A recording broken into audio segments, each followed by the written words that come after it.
All right, we'll call the meeting to order. We'd like everybody to please silence your cell phones or put them on vibrate. And we'll start with the Pledge of Allegiance. I pledge allegiance to the flag of the United States.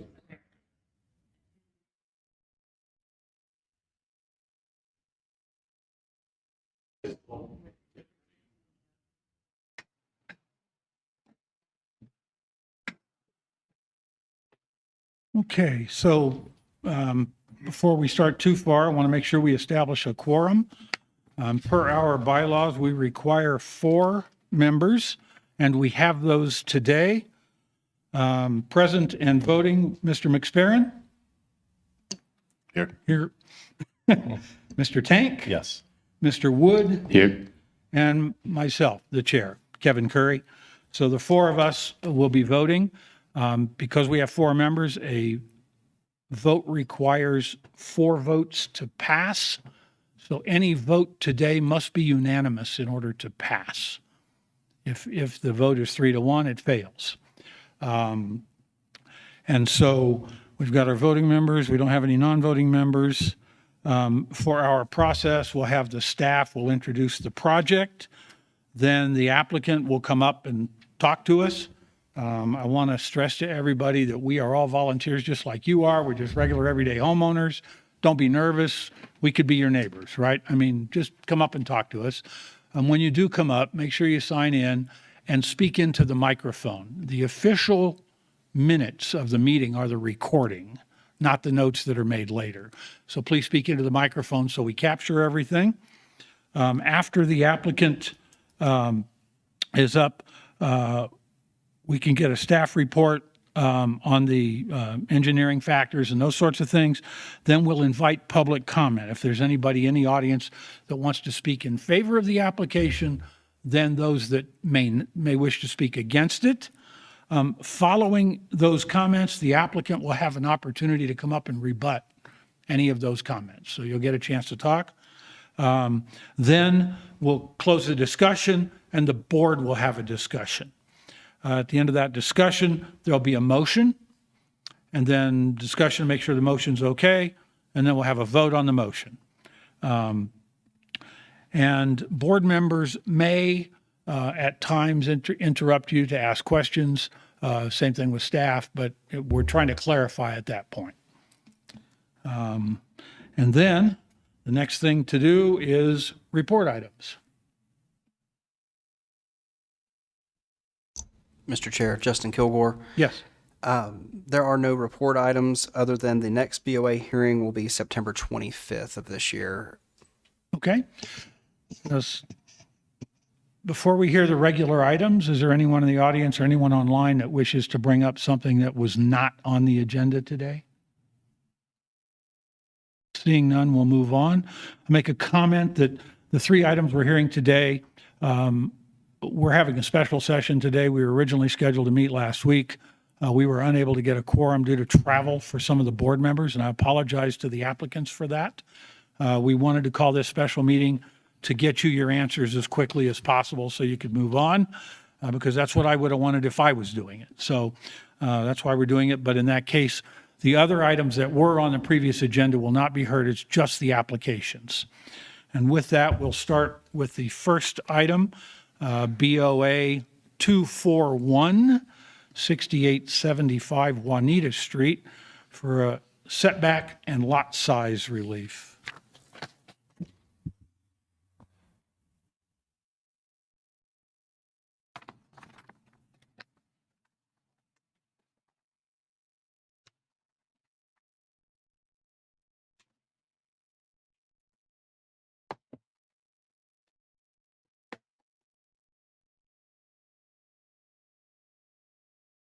Good morning, board members. My name is Ashlyn Matthey. The presentation in front of you today is for BOA 241.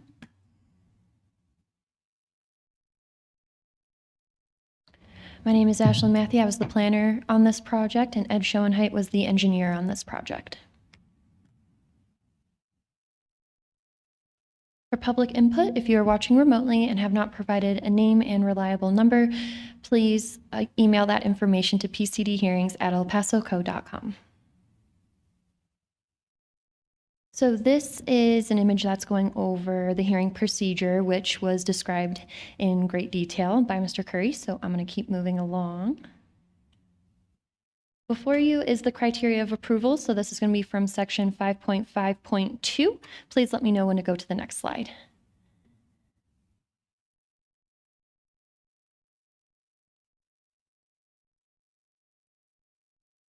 And here's a little bit more of that.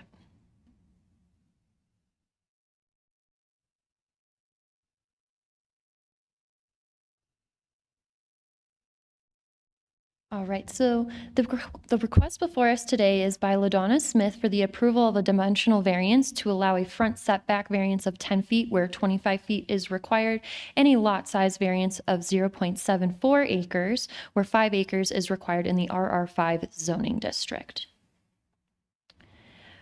Before you is a vicinity map. So this is going over just like a zoomed in version here of where the lot is in relation to other lots. And then what we also have is a zoomed out version kind of going over some of your zoning that's surrounding this RR5. There is a lot of RR5, but we do have some smaller zoning here, some PUDs and some commercial zoning as well. Dimensional standards. So in the RR5 zoning district, the minimum lot size is 5 acres. The front setback line is 200 feet. The front, rear, and side setbacks are 25 feet. Maximum lot coverage is 25%. The maximum height is 30 feet. We do have some notes associated with this as well.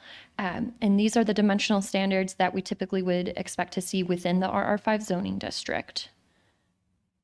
For background of the property, this was platted under plat number 871, known as the Brentwood Country Club and Cabin Sites, traction number 1. So this was done in August of 1926. So these lots were created before zoning came into play. The RR5 zoning district, this area was zoned in September of 1965.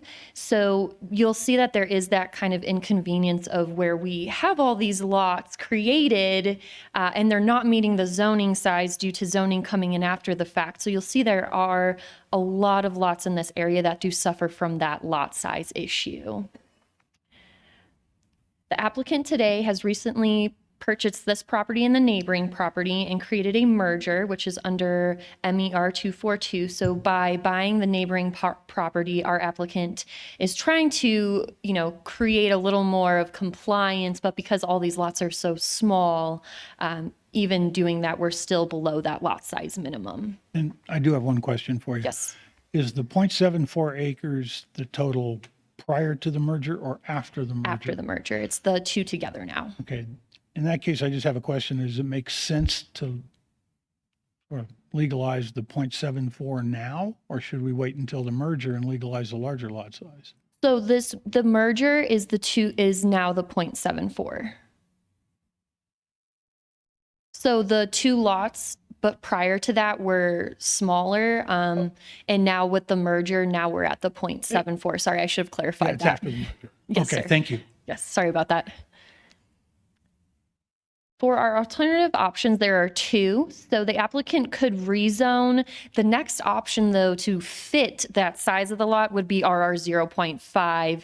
And in this area, it's predominantly RR 5. So if we were to try to rezone to something like that, that could be considered leapfrog zoning or spot zoning, which is something we don't recommend in the county, and it wouldn't really match the character of the area either. With that being said, the other option would be to try to move the house back further. And, that's sometimes a pretty complicated process. And so these are the 2 options we do have before us, and that's why we're here at the BOA today. And for our engineering slides, I'm going to bring up our engineer, Ed.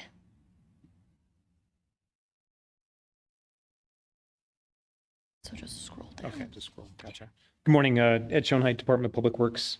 Change over to glasses here. Okay. Just on the transportation side, obviously the property is located right off of Black Forest on Juanita Street. The roadway is pretty narrow, but it is still considered a local road. When it was platted, it only had like a 20-foot right of way, so it's pretty narrow. Based off of this particular application and then just a single family home, there's no traffic impact study that's required for this. And there was a previous driveway access permit permitted under the previous owner, so that carries on to the new owner, so that's already taken care of. That driveway permit does specify a maximum of 24 feet width of a driveway for a single point of entry. In some of these properties in these areas, just based on the fact it's a gravel road, sometimes there's maybe a little bit of erosion or maybe just using more of the driveway than is actually what's permitted, but it's still 24 feet. The application won't require any public road improvements, and based off of a new single-family home, a road impact fee program would be applicable. Any questions on transportation?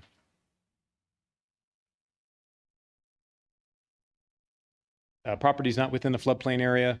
It is within the Kettle Creek Drainage Basin. There's no fees due with this application, and no drainage report was required. The drainage flows on the lot basically to the west towards Black Forest, and then with the recent acquisition of the parcel, or I should say the lot to the west, that actually does help the drainage on the lot to have some place to go because of the elevation and the topography of the lots themselves. So it actually does help out a lot. Barney, questions on drainage and erosion?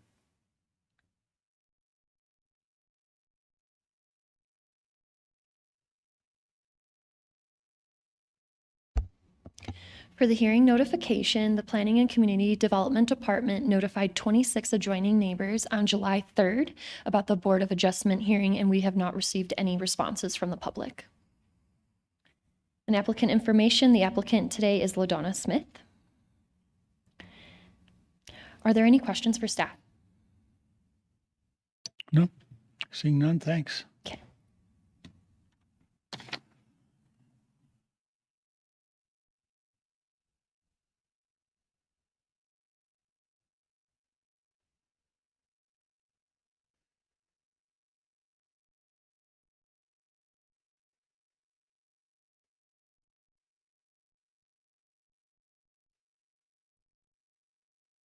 Created for you, so you're just going to scroll down, and when you're done with this one,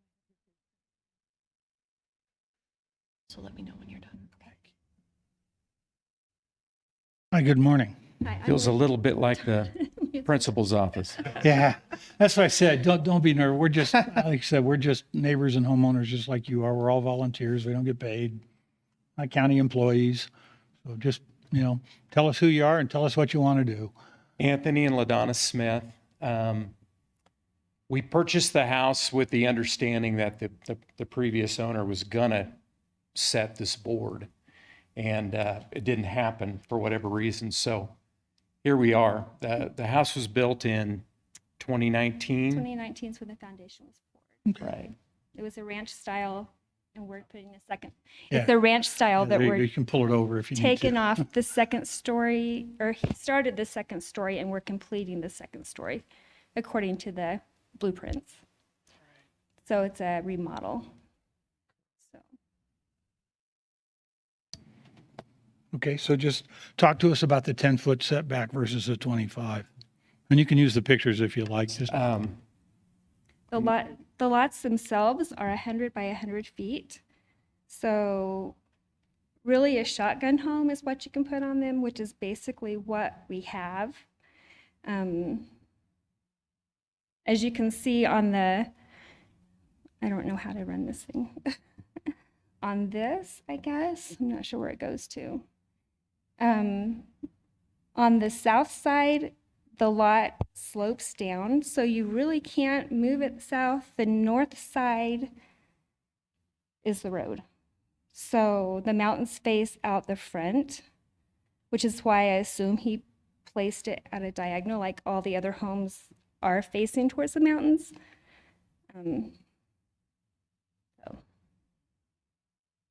all of the lots are 100 by 100, and then people merged them through time.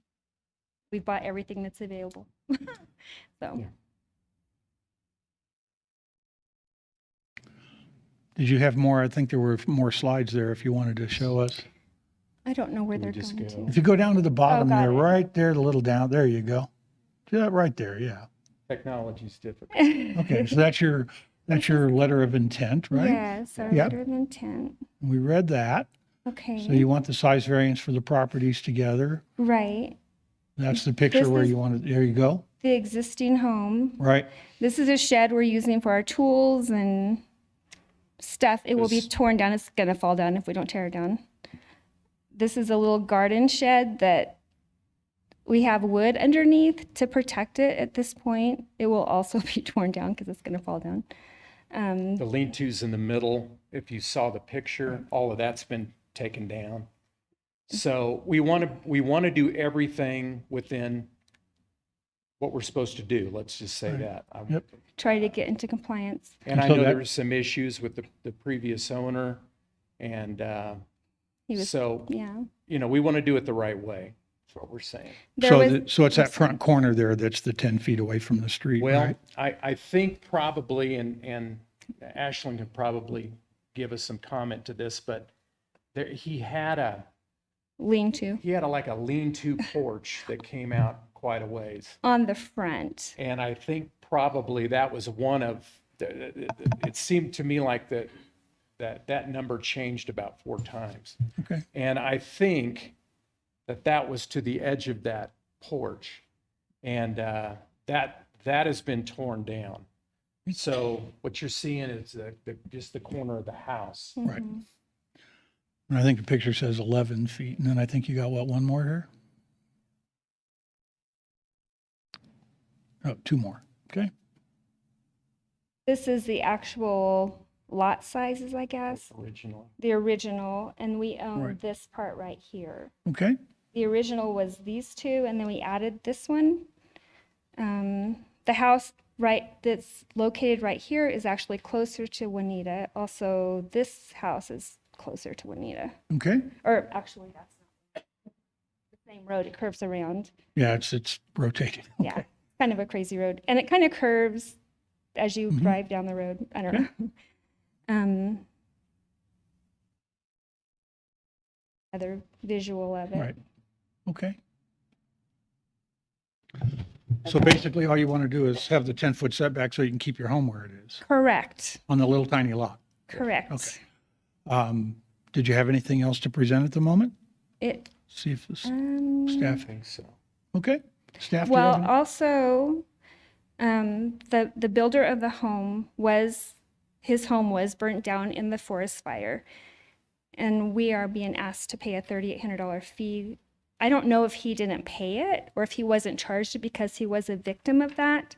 Yeah, unfortunately, we deal with one item on land use, and that's Okay. physical measurements. Okay. Right? The So engineering. not even the use, right? So all we can do for you today is anything that you can use with a tape measure. So 10 feet, 25 feet, 11 feet, whatever it happens to be. Okay. That's all we can do. All the other issues will be extraneous and will have to be handled through other forums and other venues. Got it. So, All right. we will deal with the setback and the lot size. So tape measures. Perfect. Thank you. Yeah. Okay. Any questions for the applicants? Mr. Chair? Yes. Yeah, could you just describe the steepness of the slope? that we're- On the, Was it like just kind of like going down a set of stairs? There's no stairs. I mean, I know that, but I'm just, is it akin to that? How steep is that on that? So on is this this what we're talking about? Yeah, this right size there. here, Yep, you slip if you're not careful. I mean, it's a steep slope. The water runs right there. Okay. It runs out that edge. Like it's steep enough that you would fall if you're not careful. Okay, so like that's what I was saying, like a set of standard set of stairs, at That least would that. be, Okay. yeah, that would. Thank you. Any other questions for the applicant? Mr. Chair. Yes, Mr. Wood. So you guys had mentioned that at one point there was like the lean-to porch, right? In this image, is that the porch that's currently on it? Has that been removed? Oh, that's it. That's removed. That is it. Okay, so that's no That's longer gone. there, and essentially just the front face of the house is all that's left. Okay. Correct. And if you'll see it, and it's hard to tell, but that was actually sitting out quite a ways past the edge of the house, and I don't know if it's just the way that the picture was. That's all been removed. That's all been removed. This has been removed. If you look right behind the house, they had a camper that they had underneath. There was 3 lean-tos kind of coming together. That's all been removed. just as soon as we can, we're going to tear the shed down and the lean-to behind the house. So just for clarification, the closest part of the house to the street that we're considering today is that's the corner of that second story then? That's correct. Right here. That's correct. Thank you. Any other questions for the applicant? Okay, thank you. Yes. Thank you. Staff, did you have anything to add? Nope. Okay, is there anyone in the audience that wishes to speak in favor of this application? Seeing none, anyone in the audience or online who wishes to speak in opposition to the application? Seeing none, then rebuttal is not necessary. So we will, sorry, did you have something? I was going to pull up the criteria of approval and leave it Oh, on okay, the thank you. screen for you. Thank you. That's excellent. So that we're going to deem the public testimony closed and move on to board discussion. I do want to just tell the applicants, all three of them, that we have two sets of criteria. We first have to find that there's a hardship of some sort, and we have to find some other reason. Usually topography limits what you can do, slopes, those kinds of things, lot sizes, or if you can you move down the slide to one more down?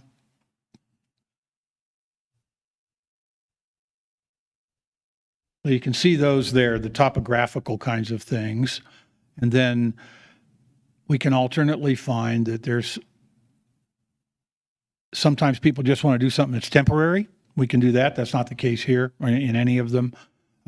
Sometimes it has something that kind of offsets the impact.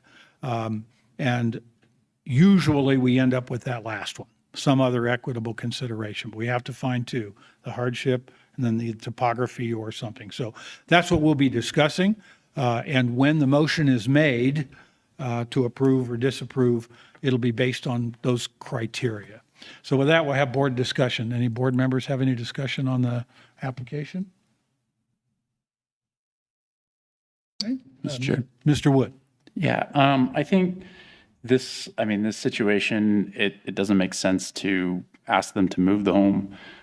Even if we were to ask them to move the home, it doesn't seem like there's any better place to put it. So I think this is essentially what this board is here for, and I don't have any problem with approving this one. Thank you. Anyone else? Mr. Tank? Yeah, Mr. Chair, I would agree. It's a, as defined, exceptionally small and narrow lot. Appreciate the homeowners coming forward and asking the board to establish the standard for 10 foot. And as the staff report said, it really doesn't make sense to spot zone this as an alternative. Thank you. I tend to agree. With that, the chair will entertain a motion.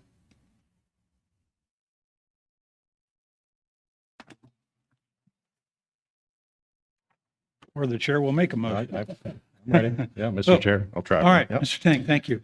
Mr. Chair, with regards to agenda number 4 of file BOA 241 for project dimension variance, 6875 Juanita Street, BOA setback and lot size relief.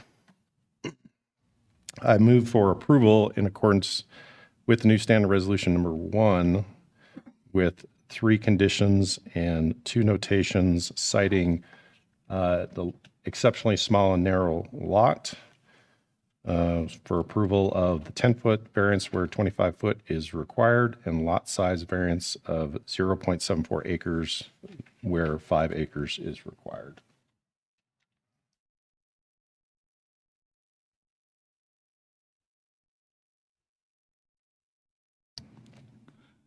Okay, I want to just ask you if you could amend that briefly to Certainly. resolution number 3. I think resolution 1 applies to topography specifically. 3 is the other one, so I think I've got that right. Ms. Seego, do I have that right? Mr. Chair, I'm not familiar with the resolution numbers, but I believe that Mr. Tank was trying to cite to the first set of criteria, which would be on the topography. previous slide, which would be the shape of the property, the narrowness, shallowness. Very et good. cetera. Thank you all. Is correct. Thank you all for correcting the chair's mistake. So we have a motion with regards to agenda item 4, file number BOA-241 for dimensional variance and a lot size approval for 6875 Juanita Street in accordance with standard resolution number 1, citing the topography and the narrowness of the lot. Do we have a second? Second. And Ms. McSparron has a second. So we have a motion and a second. I want to stress that when we get ready to vote, this applies to the two items, the setback and the lot size, not to any future plans, second-story agendas. All those things still need their approval. So with that, do we have any discussion on the motion? Seeing none, Chair will entertain a vote. Mr. McSparron. Aye. Mr. Tank. Aye. Mr. Wood. Aye. And the chair votes aye, and we do have the unanimous approval. Item BOA 241 is approved. Thank you. We'll now move on to the next item, which is agenda item 5, BOA-242, the dimensional variance at 3120 Mount Herman Road for a structure with 3 conditions and 1 notation. Do we have the applicant? We do. Very well.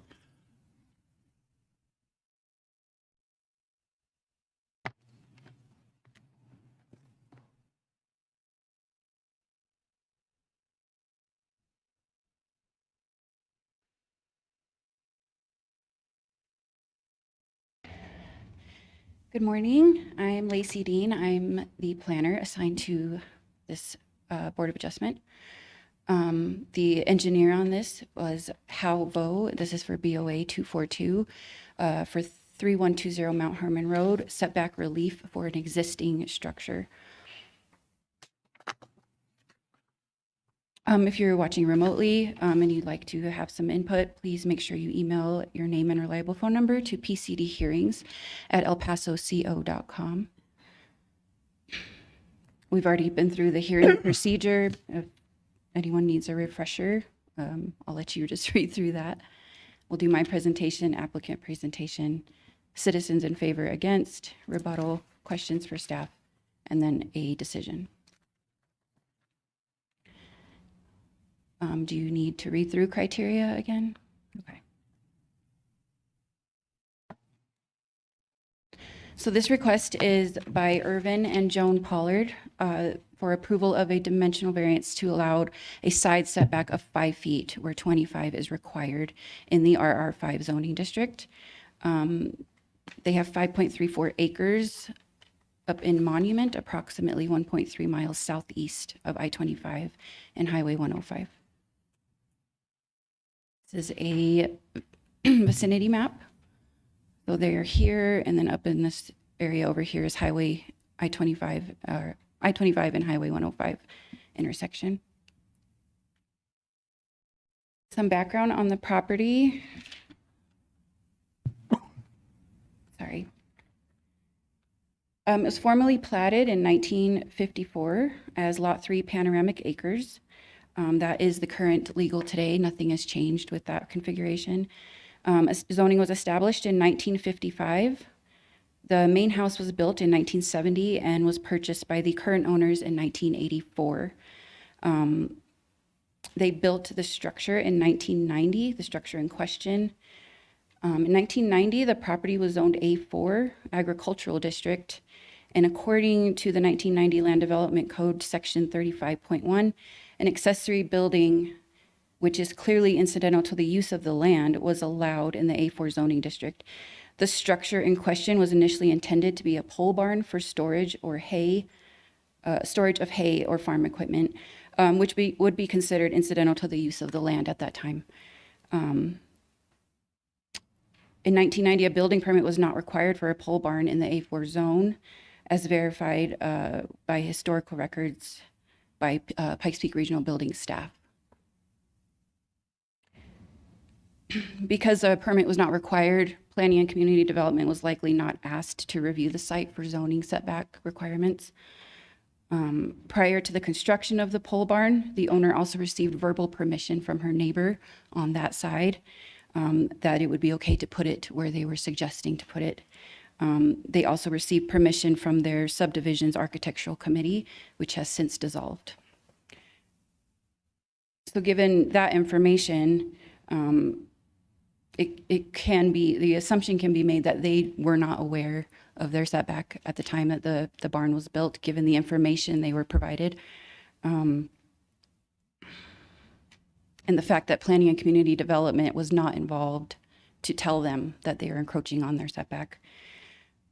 That the encroachment only came to light recently when they were deciding to turn the pole barn into a accessory living quarters for a relative. And when they tried to pull permits, it was noted that it was in the setback, which brings us here today.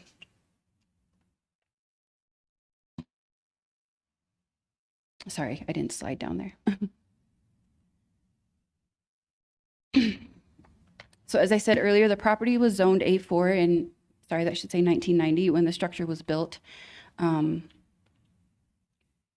Zoning changed to RR3 in 1991 and then RR5 in 2007. It didn't really, I guess, change or just renamed. Sorry, this is my first time here.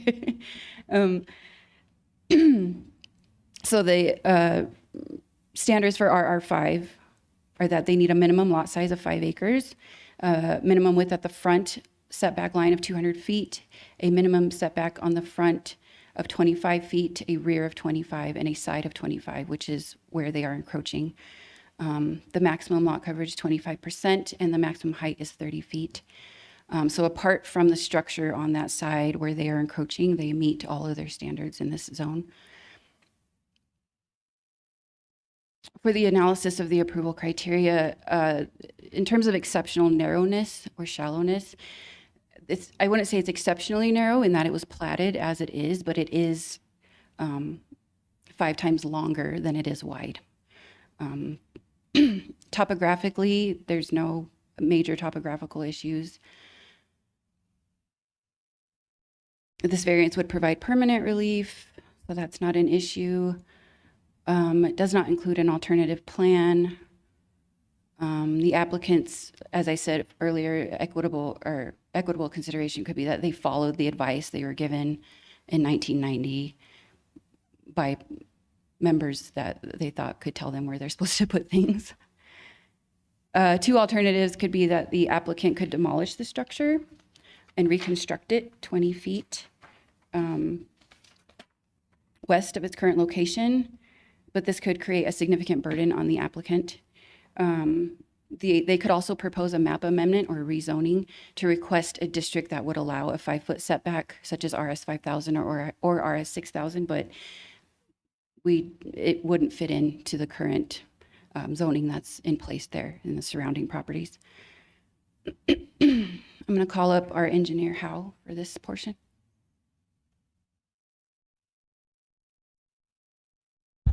Good morning, everyone. My name is Hao. I'm the engineer of El Paso County.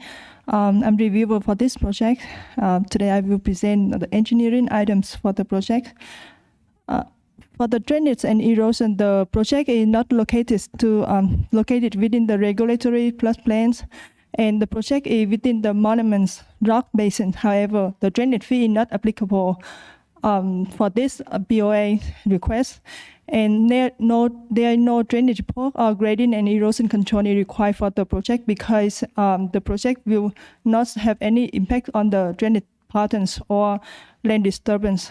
Do you have any question for the drainage and erosions? The next items I want to address is the transportation.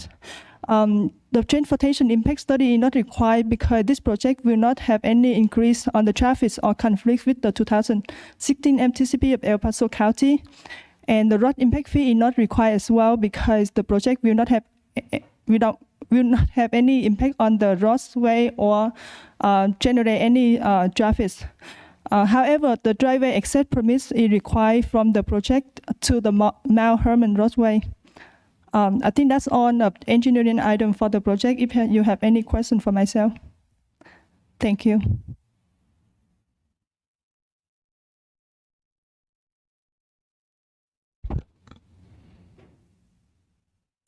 So on July 3rd, 18 neighbors were notified regarding this hearing. we did not have any responses. One neighbor had provided their input to the applicant, which she submitted with her submissions.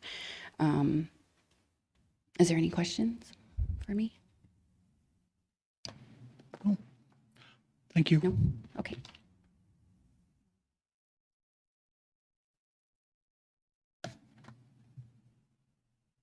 Hi, I'm Joan Pollard. Thank Oh, you let- for let having me- a special meeting for us. We really appreciate it. Let me pull up your presentation. Sorry. Thank you. I don't know where it is. Thank you. Yes, ma'am.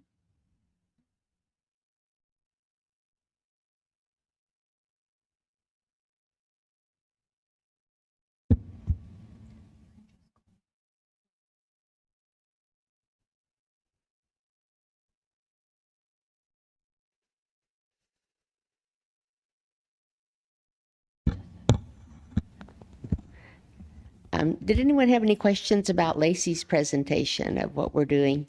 One thing I want to add, we are just using our existing driveway. It goes up past our house right to the little building, our little pole barn building, and then on out to our barn where we keep our horses. So it's not a new driveway at all. So if anyone had any questions about that, I hadn't heard anything about needing a permit. If we do, we'll obtain it. Right, and I just want to verify that, again, we deal with things with a tape measure, and having a driveway permit Oh, would be okay. a separate So process. that didn't matter. Okay. Well, no, I mean, it's useful context, but it's not something that we can address today. Okay, thank you. Okay. So like Lacey said, the property belongs to my husband, Irvin, and I at 3120 Mount Herman Road. We bought it in 1984 and moved in that year. And we actually bought it from the owner. We did have at that time a survey and so forth, but we really, I guess, weren't aware of some of the details that we should have been aware of. We did realize that it was close to our neighbor's property line, and so we received his permission. He's been there almost as long as we have, and so have most of our neighbors. All of us are aging in place out there. So we also consulted the committee, part of our subdivision, because they also had a setback, which we were aware of, and we got their permission to put the building where it was located. And so when we hired a contractor to build it, we really weren't aware of any other problems. We just knew it was, at that time, agricultural use and didn't require a permit.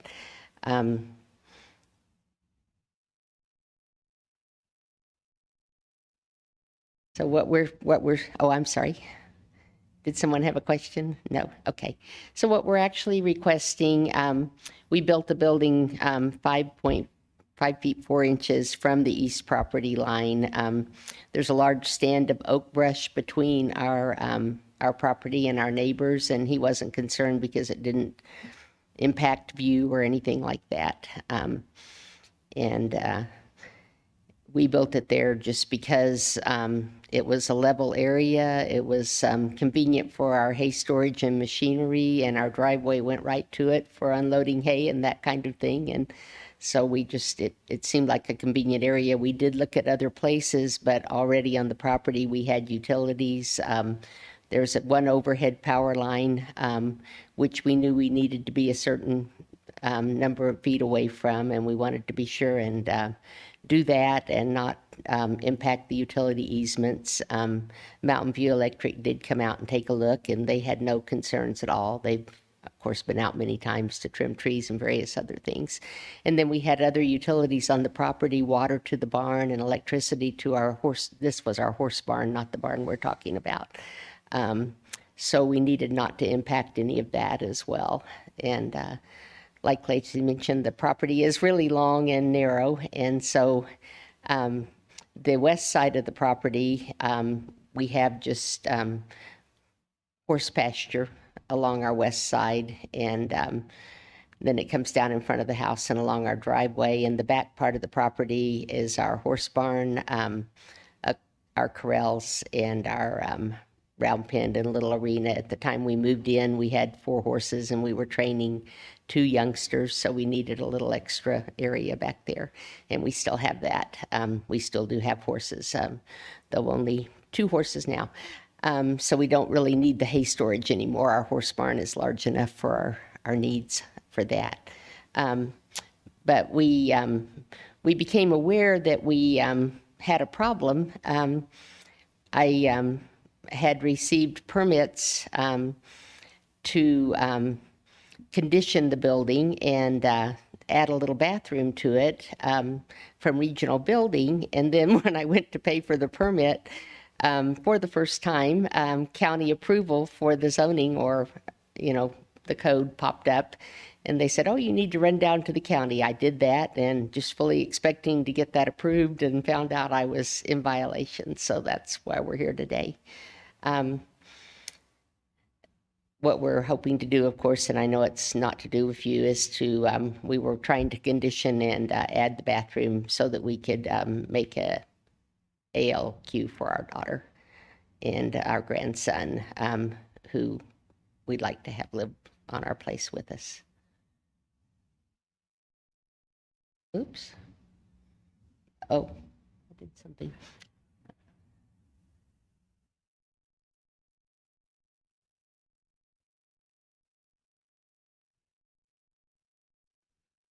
So our contractor did tell us we didn't need to permit it, the guy who built the barn for us at the time. And he, I guess we thought he would suggest any other problems that we had, and he did not say anything. So we really didn't realize that we needed to do anything else. We consulted our neighbors, as I said, and they were all supportive and had no objections to the building site. At the time, we did consider other sites, but our house sits 400 feet from the road, and our subdivision doesn't allow any building, of course, between the home and the road. And the site is clear of all existing utilities, barns, and corrals, like I mentioned. We did consider, or have considered now, other alternatives. But we can't move the building. It's just because it's a pole barn. The poles are planted in concrete, big concrete footings. They're like 4 feet deep or so, and buried. It has a concrete floor as well that we had the guy put in for us. And we thought about a new building for our daughter, but that's really cost prohibitive for us at today's prices. We had thought about abandoning the project, but we would love to get approval and not have to do that, just because it would be hard for us. We were counting on her.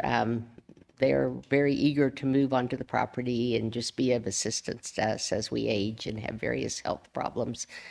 Both of us have a vision problem right now and don't drive at night, so she's our night driver, so it would be real convenient for us. And like we mentioned, we didn't intentionally do it. It was just an unfortunate mistake.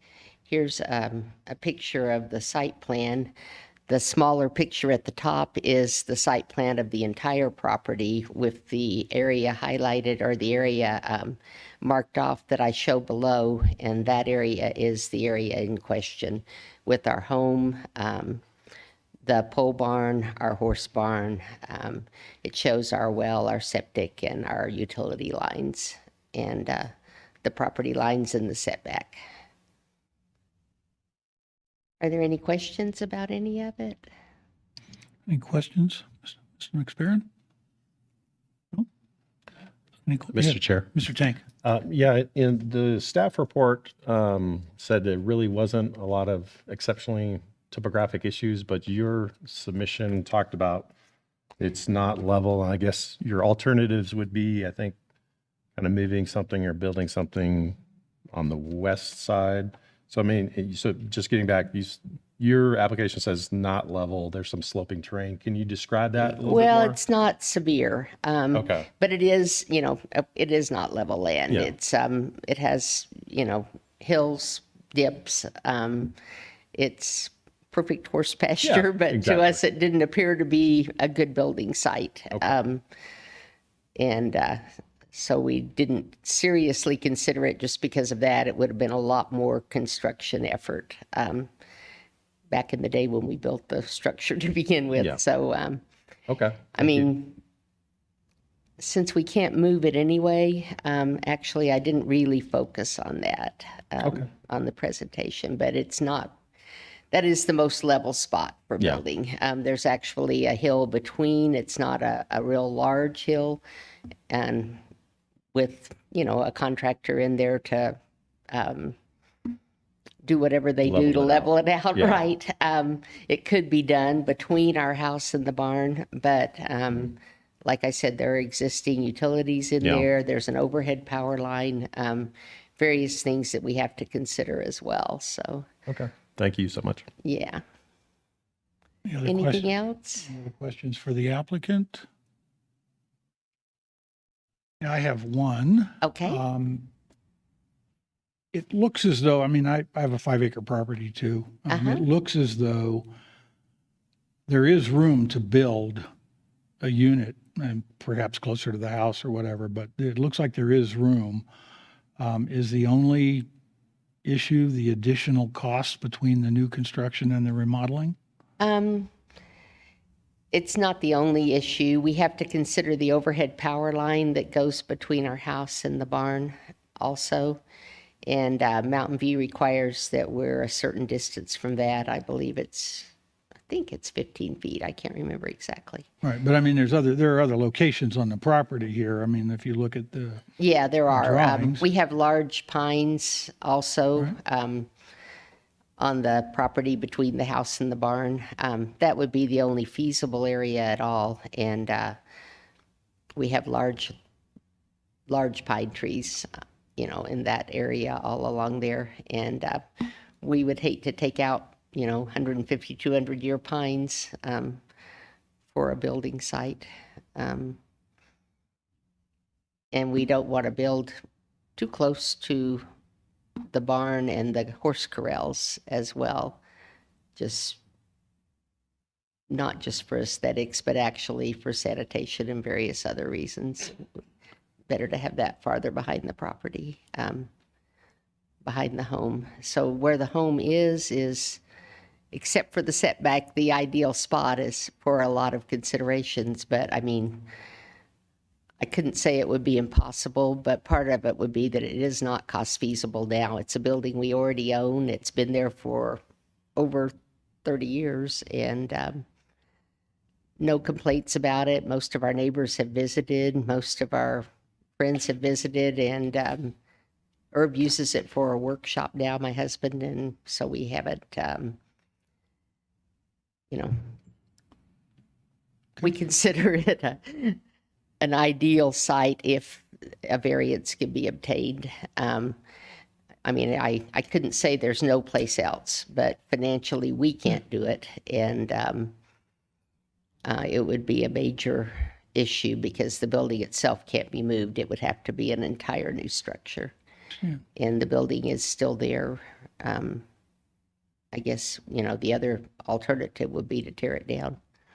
all right, thank you. And then these are some pictures of the structure as it is now. Like I said, Herb has enclosed, well, the front of it was always enclosed. It just had great big bay doors, which you can still see there is one.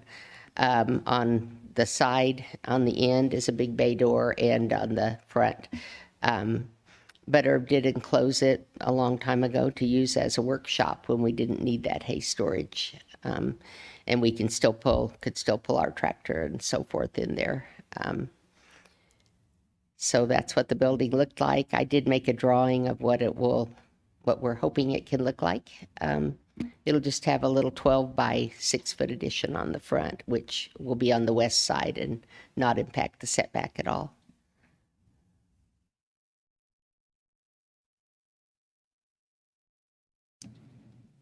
Okay, thank you. And one other thing, I just Oh, put yeah, the go ahead. other possible concerns that people might have. The structure won't cause an impact to the neighborhood.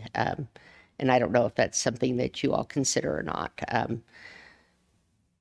because it's already been in existence 34 years, has never caused an impact. And also there's an existing driveway and parking, no new traffic impact, no downstream drainage issues, and no overlay zoning issues that we're aware of. So that concludes my presentation, if anyone has any questions. Any further questions? Nope, seeing none. Thank you. Okay, thank you.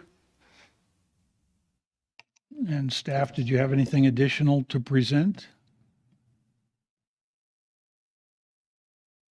I do not Okay. have anything additional. All right. I have a couple of questions, but I'll belay them for a moment. Anybody else have any questions for staff? None? Yeah, I have one Mr. for staff. Wood. Just so I'm understanding the sequence here, if we were denied this motion, they couldn't use it for what they want to use it for, but would they have to demo the building? It can stay where it is, right? I believe they can continue to use it for its existing use. Okay. And I have one actually for legal. She'd mentioned in there that utilities had said that they don't have a problem with any of the current orientation of any of the buildings. Would it be prudent to attach to this something in writing from them, kind of saying they're okay with it? I do have a comment from them on the review Okay. side. My apologies, I did not see that. I thought I put it into the staff report. If I Okay. didn't, I'm sorry. That's all from me. And on that very issue, I noticed that MVEA said they had no objections to the easement over the barn. I wonder, though, would the issue be different if it were occupied for residency? Well, they were on the review as an agency, so they were able to overlook what the Okay. purpose is, what they're asking for. So Okay. I believe they're aware that this is looking to become a residence. Okay. And they actually went out and did an inspection, and then got back to me that they had no comments on it. Okay.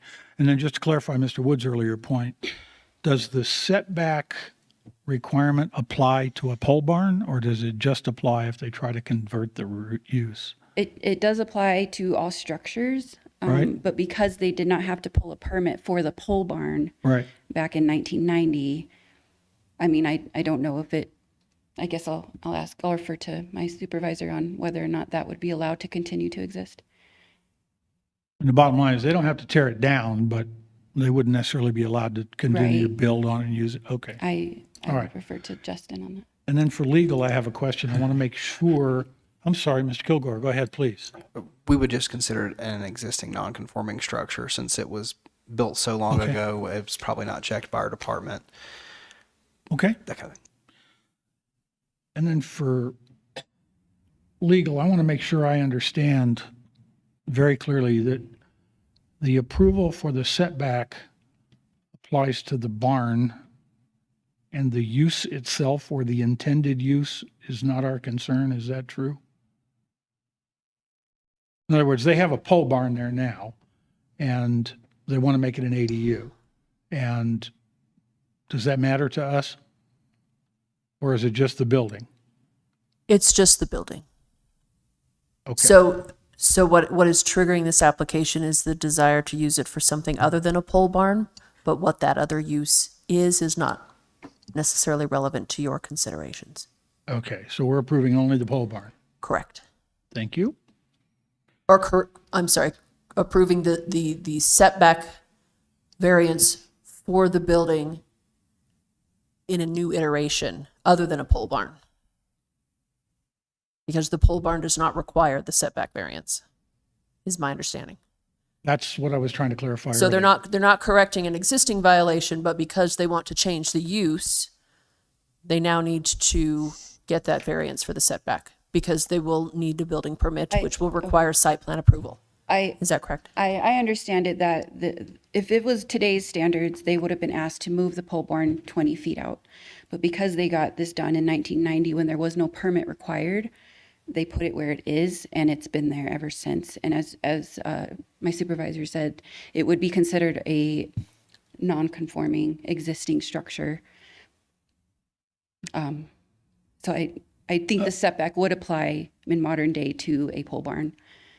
Okay, so they do need the setback for the pole barn. I mean, if they're going to use it as a pole barn. Ms. Segal? That's not my understanding of what Mr. Kilgore said. Okay. If they want to continue to use it as a pole barn, as an agricultural pole barn, The setback won't matter. they need the variance anyway? Is that PCD's position? No, if they did not change the use of what they originally built it for back in 1990, they wouldn't come before y'all. Okay. Because they're modifying it and adding to it, they now need to meet current standards. And that's the issue. That's why because they don't fall within administrative relief or any kind of existing non-conforming status. That's why they need the BOA application, because the new structure that's being added to it and the different use is what's triggering them to have the need for a BOA to legalize the structure. Okay, thank you. So just from my understanding, I apologize for being dense, this will also give them permission to carry forth with the addition then? Yes, since we're kind of blessing the setback for the entire thing, the existing structure and the new one, they don't have to come back before us like 2 months from now if they go to try to put up structure for the addition then, correct? Correct. Okay. This would solve the dimensional issue. Thank you all. Any other questions for staff or legal? Okay, thank you. Is there anyone in the audience or online who wishes to speak in favor of the application? Seeing none, any opposed? Seeing none, we will deem the public testimony closed and begin with board discussion. Anyone have any? Mr. Wood? Yeah, I just want to make a comment. This is kind of for the public listening as well. In these kinds of cases, like I value the neighbor's response, and in this case, it's positive, it's in favor, and kind of try to keep a spirit of letting the neighborhood determine for themselves, like, hey, this is good, this is not good, and in this case, it sounds very much like everybody's kind of on board, so it sounds good to me. Anyone else? Mr. Chair. Mr. Tank? Yeah, I would tend to agree with that commentary. I mean, again, it's back to not the use of it. I think we just heard it's just any modification. So I would agree. I think the neighbor's comment was significant to hear. Anyone else? For my own sake, I got to tell you, I'm struggling with this one. There are alternate places to put this within all the rules and plenty of room on the property, and I get the cost issue. So I really am, to be honest with you, struggling with this. But I think I'm being swayed a little bit by some of the discussion about the pole barn versus the use, et cetera. And when I say I'm a little bit on the fence, the impacts of an auxiliary dwelling unit are different than those of a pole barn. Auxiliary dwelling units are used frequently, although unlikely, can generate noise, lights and other nuisances, and additional traffic in and out of that building, whereas a pole barn would be used less frequently. So I don't find this one to be clear cut, to be honest with you, especially since there are other alternatives. And I get the cost issue, but I'm struggling a bit. So just there's that. All right. Yeah, I guess back to the thing that I was just saying, the concept that I was just saying is, I guess I would hope that the neighbors that have weighed in and said that they're in favor of this, or at least, willing to allow them to do this, we're taking that kind of decision into consideration of, there's going to be more traffic through there, there's going to be different use. And I guess it's not really for us as the board to have that kind of conversation with them unless they come and talk about it. So, I guess the best we could do is kind of hope that they were in full understanding of what they were accepting. So, Thank you. Anyone else? All right, with that, the board discussion is closed, and Chair will entertain a motion. Do you wish to make a motion? Mr. Wood, would you like to make a motion? I'll take a go at it, sure. My apologies. We used to have a form that I found to be easier to make these motions, but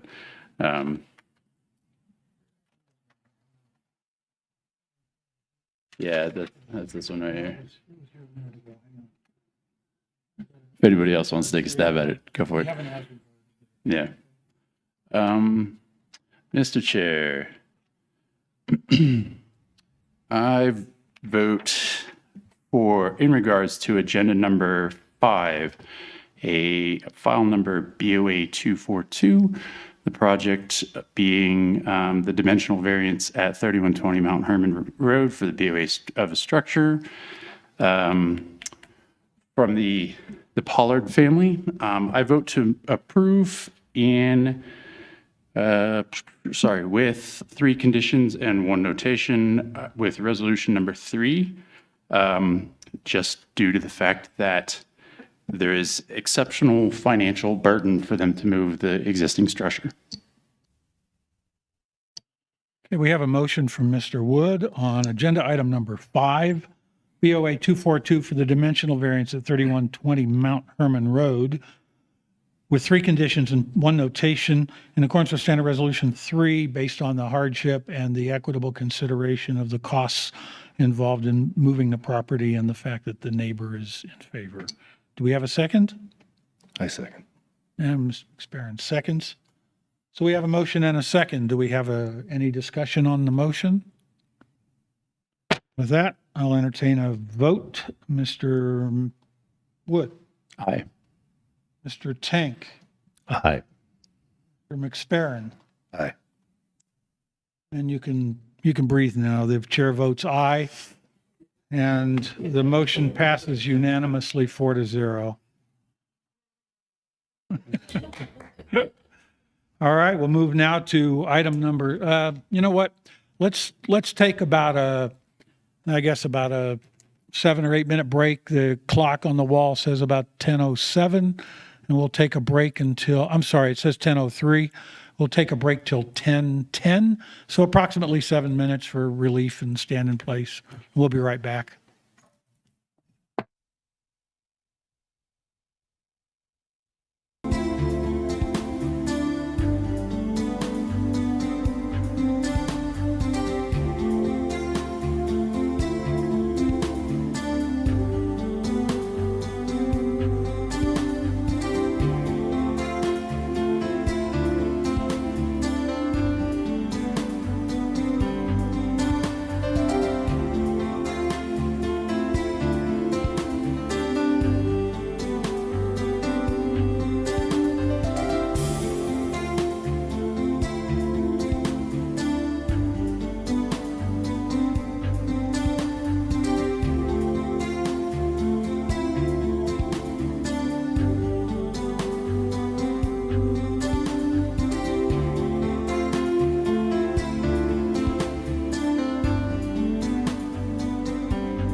Okay, I have 10:10 on our clock, and we'll reconvene and hear the final item on our agenda for today, number 6, file number BOA-243, which is a dimensional variance at 18675 St. Andrews Drive with 2 conditions and 1 notation.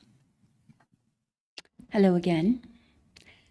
This is for BOA 243 18675 St. Andrews Drive, setback relief for a proposed attached accessory living quarters. I am the planner on this project as well, Lacey Dean. Hal Vo is also the engineer on this project. If you're watching remotely and you would like to have input, please provide your name and a reliable phone number to pcdhearings@elpasoco.com. Again, we all know the hearing procedure. If everyone's okay, I'll skip past this slide.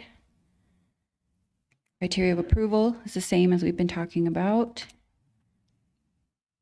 This request is by Tim and Jana Jordan for the approval of a dimensional variance to allow a front setback of 20 feet where 40 feet is required in the RS 20,000 zone.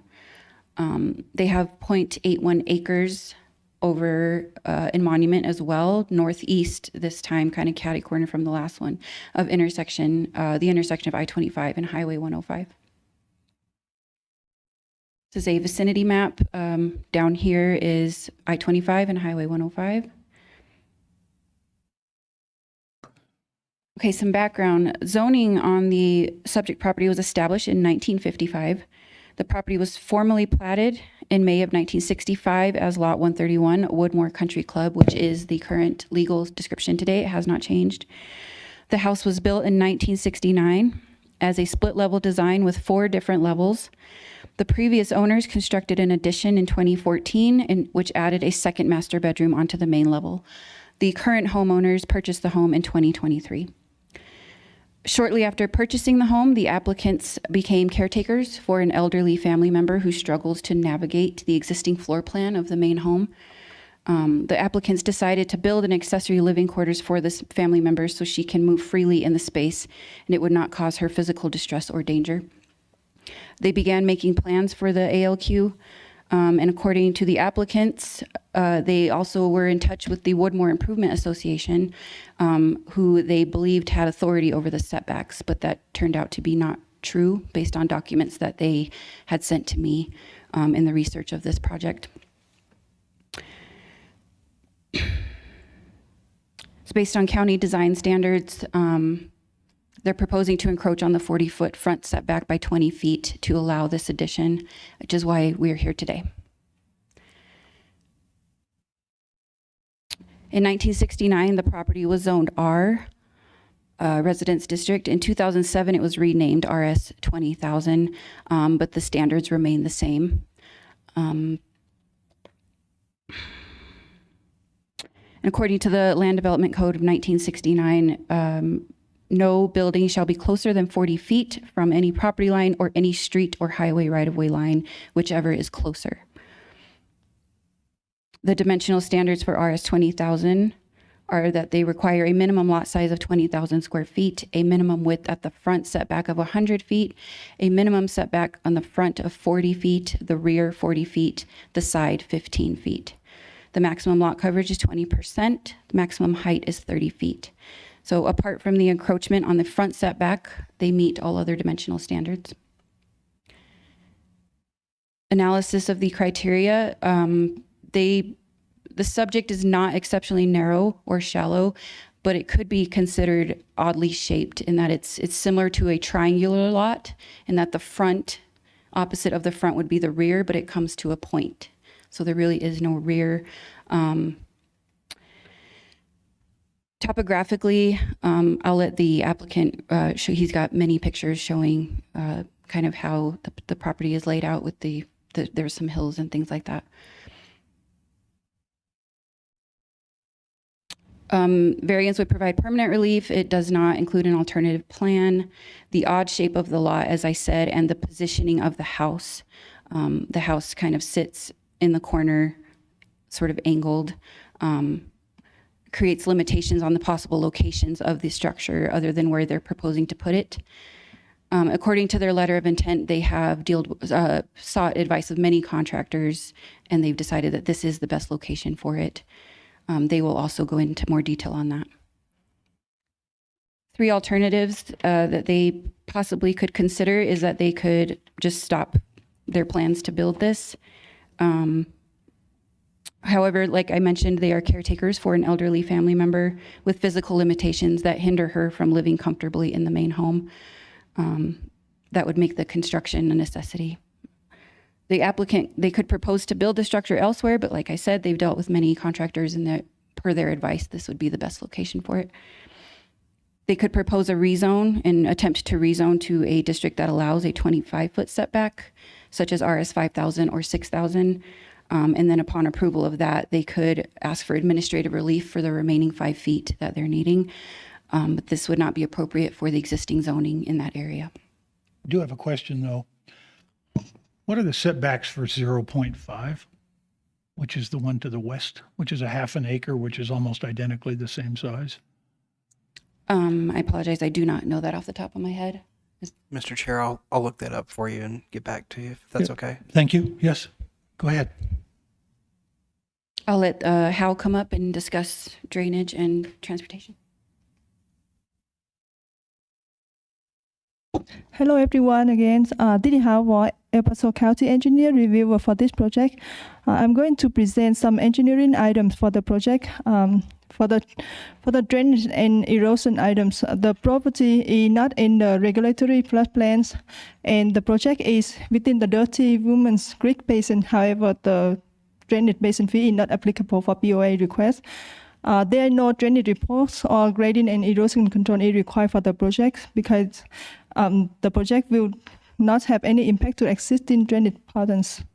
The next item I would like to go to the transportation. A transportation impact study will not be required for this project as well because the project won't increase any traffic or conflict with the El Paso County 2016 MTCP. And the road impact fee is not applicable as well because the project will not have any impact to the roadway or generate any additional traffic. Do you have any question for myself? I do. One of the neighbors complained about the visibility. If this were to be built where it's proposed, does it restrict visibility per the county requirements on this curved road? Does it still allow for the legislators' ordinance for visibility? Thank you for the questions. Based on our calculation and measurements from the buildings and the visibility for the local roadways and our criteria, and the proposal project will be outside of the side triangle for the visibility. And you can see it on the map right here. I measure for the local roadway 250 feet for the side triangle, and the building is happening in the outside of this triangle.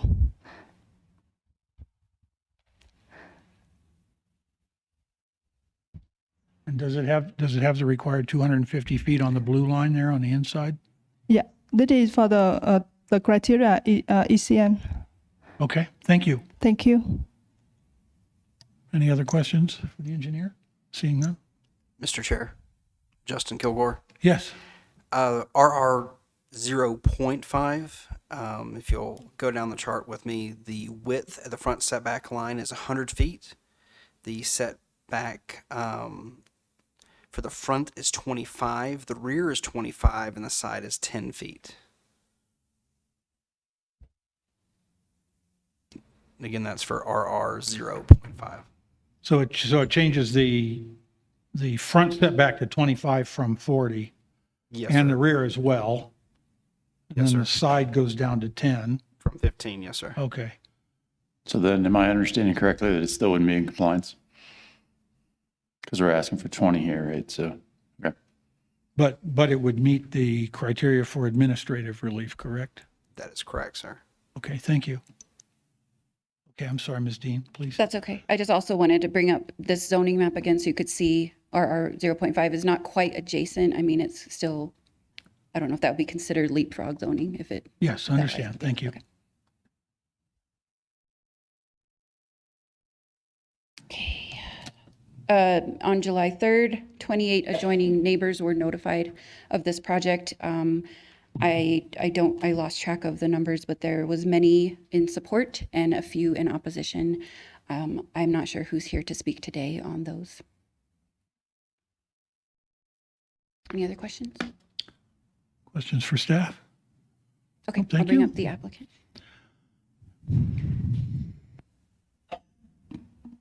Okay, so I've got your PowerPoint right here. If you want to do the PowerPoint, or you can do your. I'm going to put, in case it starts having problems, I'm going to put the. I can't hear you. I'm going to put the PDF as well, Oh, okay. so you can flip back. Go. I think that's Yeah. right there. PowerPoint's already open. Looks like it's the one at the top. There you go. I was looking for the PDF of it. I think Hold it's the on. one immediately above the, Oh yeah, it's already there. Okay. yeah, there you go. Thank you so much. I'll let you go through that one. So what do you prefer, the PowerPoint or the PDF? Does it, Do the PowerPoint, and if it starts having problems, you can flip Okay. back to the PDF at the top there to see. so like there, is that working okay? Mhm. Good morning. My name is Tim Jordan. This is my wife, Jana. Hi. And we're the ones here today looking for the variance for this property.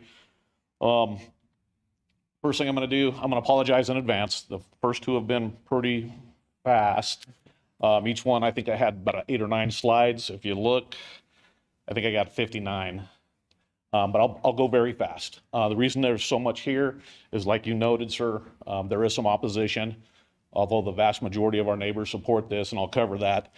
Some neighbors have concerns, and I want to make sure I address those concerns and try and alleviate any concerns that they have. So, and my understanding is maybe 1 or 2 may be speaking in opposition today. So I want to make sure I cover everything. What I'm going to talk about today is the background when we got the house, and some background about that. Current zoning and setbacks, what you guys are aware of. What we're requesting. I'm going to talk about the grade and the trees in the area where we're looking at doing this. Roadway impact, because it is a big issue that people are talking about. Drainage impact, we were asked to address that.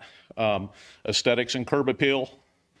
Other building options on the property. Neighborhood support, neighborhood concerns, and then where we feel we qualify for relief. With that, we purchased the house in June of 2023. House is split level. It has 4 levels, built in 1969. We were told at the time, I guess it's one of only 2 houses in the Woodmore subdivision that have 4 levels. Previous owners did an addition in 2014, so 10 years ago, and they added a main level master bedroom with bathroom and all that stuff. When we purchased the home last year, we had no plans to do an addition. We were buying the house for us. We were going to do some cosmetic stuff to it, make it look a little updated, and you'll see some pictures of it here in a second. It's very dated.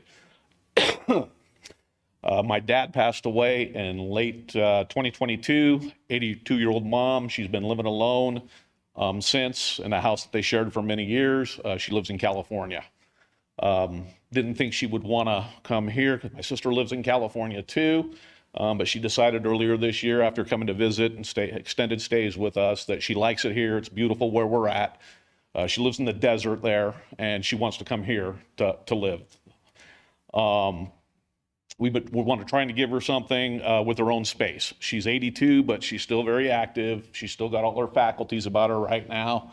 She walks twice a day in the neighborhood, up and down the street that we're going to be talking about with her little dog, has met some of the neighbors here and hangs out with them, and she wants that independence. She still drives places.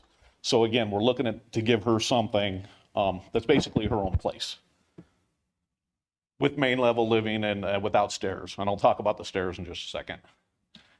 So current zoning, like Lacey said, we're on RS 20,000, 40-foot front and rear, 15-foot sides. You can see our property is denoted by the X in there. And we do have an irregular shaped lot, which I'm going to talk about a little bit more shortly. Irregular shaped lot, 3 sides only. You can see what it is there. 40-foot front setback along the entire length of St. Andrews Drive, including those areas that are the side and the rear of the house. And my understanding, it was explained to me that because the driveway is on St. Andrews Drive and the driveway is actually down here in this corner right here, So that 40-foot setback applies to any part of the property of fronting that pavement, which takes us around to the back and the side, giving us that 40-foot setback. Additionally, the county recognizes the two 15-foot setbacks, and then there is technically no rear setback. And these are the setbacks we got from the county. Like Lacey alluded to, Woodmore Improvement Association, we received some information from them, and I guess this has been historical. Maybe some of you are familiar with it. There's been some debate over who controls setbacks in Woodmore. When we started this project, we consulted with them. They gave us this document, and this is what they have on file at Woodmore Improvement Association. This is their recognized setbacks for our property. They said this was established at least 10 years ago because the previous owners used this document when they did their addition. And it was established some time before that. We were told they established these setbacks for the property due to the irregular shape of the lot and the placement of the house on the lot. And you can see the house is placed there at an angle. It doesn't actually face St. Andrews Drive. It's 40 foot in some areas, 20 foot in others, and there's no 15 foot according to them. So anything, that we want to do with this property, we have to work with two different setbacks, what the HOA says, what you guys say. And in some cases, you can see the HOA is less restrictive. In some cases, they're more restrictive. In some cases, the county is less restrictive. In some cases, it's more. So it kind of creates for us, we got to work around both. And that's why we're here today, trying to get it consistent. What we're requesting, you guys got the better diagram of this, I think, in your packet. I couldn't find the graphic that I used, so I had to put this one in there. So you can see there, that green line is what the HOA recognizes. And when we first started this project, working with our contractor, coming up with designs, this is probably the third or fourth revision because we had to fit inside what the HOA recognizes. Once we got that done and we started moving to the county side of things, that's when we learned that what Woodmore says is not recognized by the county. So now we had to start working again. And what we're basically requesting is just in that area of the addition, and you can see it's highlighted in orange, that we go from basically a front setback to, it's not even a side setback per the county because the side is 15 feet. We're looking at going to 20 feet just to be consistent with what the HOA has. So we're in compliance with both. And we're looking at doing this again so we can build an ALQ for my 82-year-old mom. This is just a close-up showing you where we're at and what we're looking at doing just in that area there. This is a design, this is the elevation of what we're planning on doing. And again, this was the early version of the elevation. He forgot to make this into a ramp. The stairs are off on the side over here. This is actually going to be a ramp for access for my mom because she's having problems navigating all the stairs that are in the house. Again, I don't know how well you can see this. Again, this is just the floor plan. The red line there is the existing house corner. We're looking at opening up this corner right here, double doors with a walkway into the living room here. She's got a utility laundry room here, kitchen area here, and then down through this door down here, you've got bedroom, bathroom, and closet. So we're adding a full ALQ for my mom. Grading trees. So if this is approved, the closest part of the structure will still be over 40 feet from the pavement of St. Andrews Drive. Up and over the crest of a 12 to 15 foot grade with many trees between the structure and pavement. So we're looking at building over here with the deck. It's still over 42 feet. And as you'll see in some pictures and the video that I have, this area right here is a steep uphill grade. It comes up and then it crests about in this area here, and then it starts going back down on this side. So we talked about roadway impact, and I'm going to talk about that more in a second. We're literally up and over the grade, down the other side, and down in this area here with all of these trees that'll still remain in between the roadway and what we're building. Now, if I could interrupt you for 1 second. Yes, sir. Because of some of the objections, I'm looking pretty hard at what other alternatives might exist, and you've done that as well. My one real question is, why can't the addition go where the existing deck is? Back in this area here, No, where the existing deck is. where the existing deck is. So Yeah. I'll show you some pictures on the front. That is literally this area here you're talking about. This is the kitchen area right here. This is the front door right here. So you'd be eliminating the kitchen, the nook area, all of that. This section right in the middle here is the main level area. So you've got a kitchen here, you've got dining room here, you've got living room here. I got it. Okay. So the deck has got the entrance to the house. I'm sorry? Okay. I said the deck has the entrance to the house there. Okay, thank you.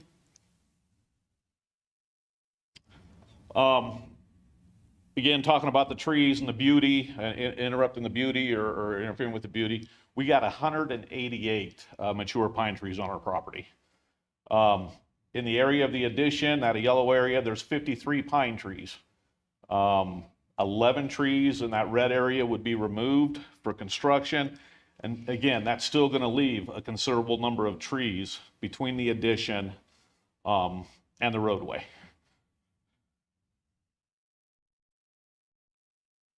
As I stated, our house sits on top of a hill on 3 sides. So from right here, everything in this area here is downhill away from the house. Everything here downhill away, all the way around. This is all downhill away from the house. Even to right here, it's just right in this little section here. You got the uphill grade, and then it comes down right here in this area here. And again, construction will take place on the opposite side of the crest from where the roadway is.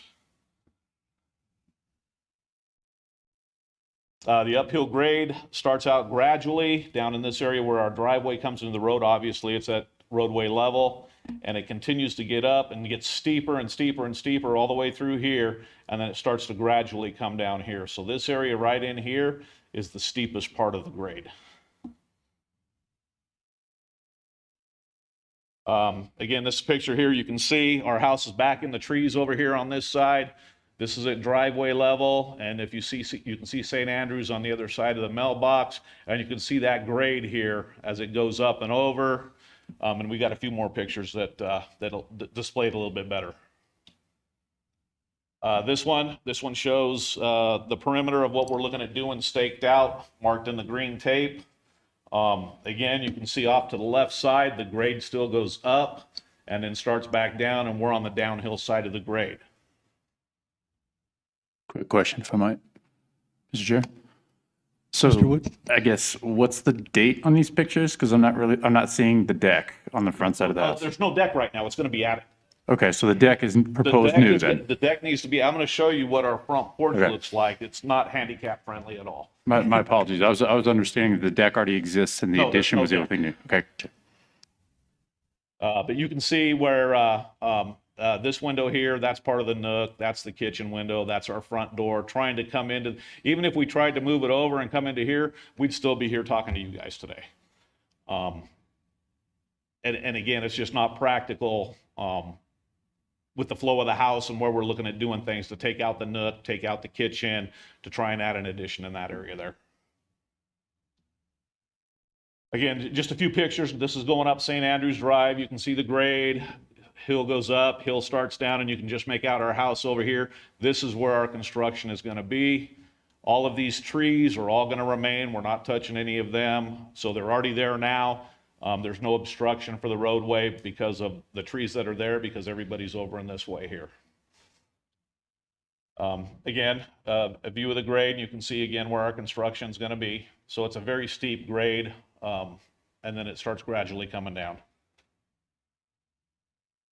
Same thing, a little bit better angle, and you can see we're probably going to come out from the corner of the house right here. I think it's about this far, and then be over in this area. Again, on the downhill side. That's actually eye level from close to the highest point. It gets a little higher over here, but that's you can tell exactly how far down the other side of the grade that we're going to be.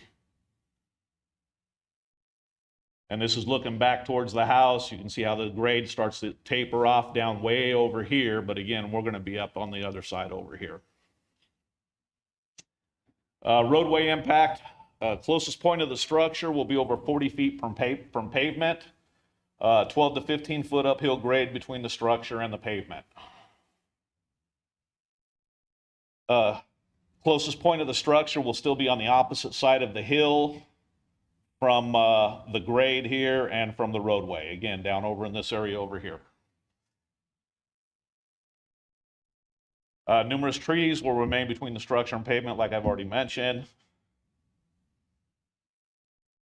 Several corner houses that have sides adjoining St. Andrews Drive and many other houses throughout Woodmore have a part of their structure utilizing the either 15 or 20 foot setback and are 35 to 40 feet from pavement already. So the comment, I think one of the opposition comments was made about the zoning 15 consistency. There's already houses that utilize that. Any of these corner houses, I didn't want to take pictures of my neighbors' houses and put them in my presentation, but this is Google Earth, and you can go in and zoom in and look. Just offhand, this house here, they're closer to St. Andrews Drive on that corner right there than we're going to be. They have nothing between them and the road. We were going to have a large slope and some trees. There's another one down here, same thing. This house, where's it at? There's another one. This one here on Shadow Mountain Drive, you can see right here. I'm pointing out your house. Again, it has a setback that places them closer to the road than what we are going to be. And there are quite a few throughout Woodmore. This is a video here. Let me see if we can get this to restart. This is driving up St. Andrews. Hold on a second. There we go. So this is driving up St. Andrews. This is what a driver would see. Our house, whoop, camera kind of moved on me. It's on a dashboard. Our house is up over here. So you're driving up St. Andrews. There's our house. Again, we're over here. It's going to have no impact whatsoever on the roadway.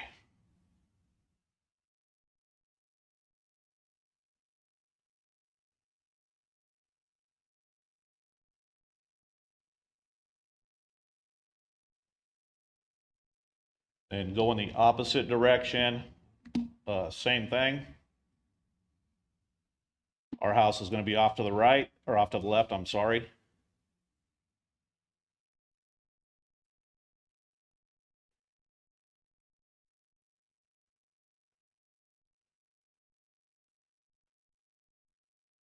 Again, now we're up over here, and you can see it has no play. You've got this berm here already.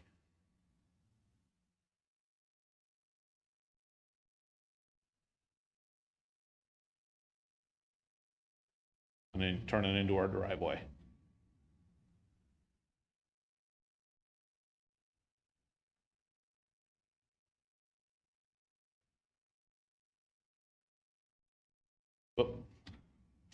Drainage impact. Northwest corner around this area of construction be drained using perimeter drains and retaining walls, which is what they did when they did this addition right here. To the existing street drainage. There's on both sides of the street, there's culverts and ditches. We've got to get ours reditched. I've actually put in a request to the county to do a reditching or something like that up on this side over here because it's starting to wash out our driveway. But again, but this is the main drainage, and you can see because we are on this hill and this slope, anything in this area here drains down this way. Anything in this area here drains down this way, and it'll still be the same. It's not going to impact any neighbors. It's not going to change anything with the drainage. Aesthetics curb appeal. Top is what the house looks like right now. Bottom is what it's going to look like. Again, this is going to be a two-level, two-tier ramp right in this area here. And you can see the stairs that we have now. There's no access. I've tripped off of those myself. My mom doesn't even go that way. She goes through the stairs to get down through this area here and out the garage to get out of the house. And we're looking at putting the deck in there, tied in. Her front door is going to be off on this side so she can come out, and then she'll be able to go down the deck and take her walks. So just a quick question. Along that last point, There's no access to the addition from inside the current house then? It is all through the exterior door on the deck then? No, it'll be open up on the end of the house where you see the window at the very end. We're going to pull that window. We're going to put double doors right Okay. there. Yeah, so there, yeah, this window right here is going away. There's gonna be double doors right here that go from, our room is literally on the other, just right across.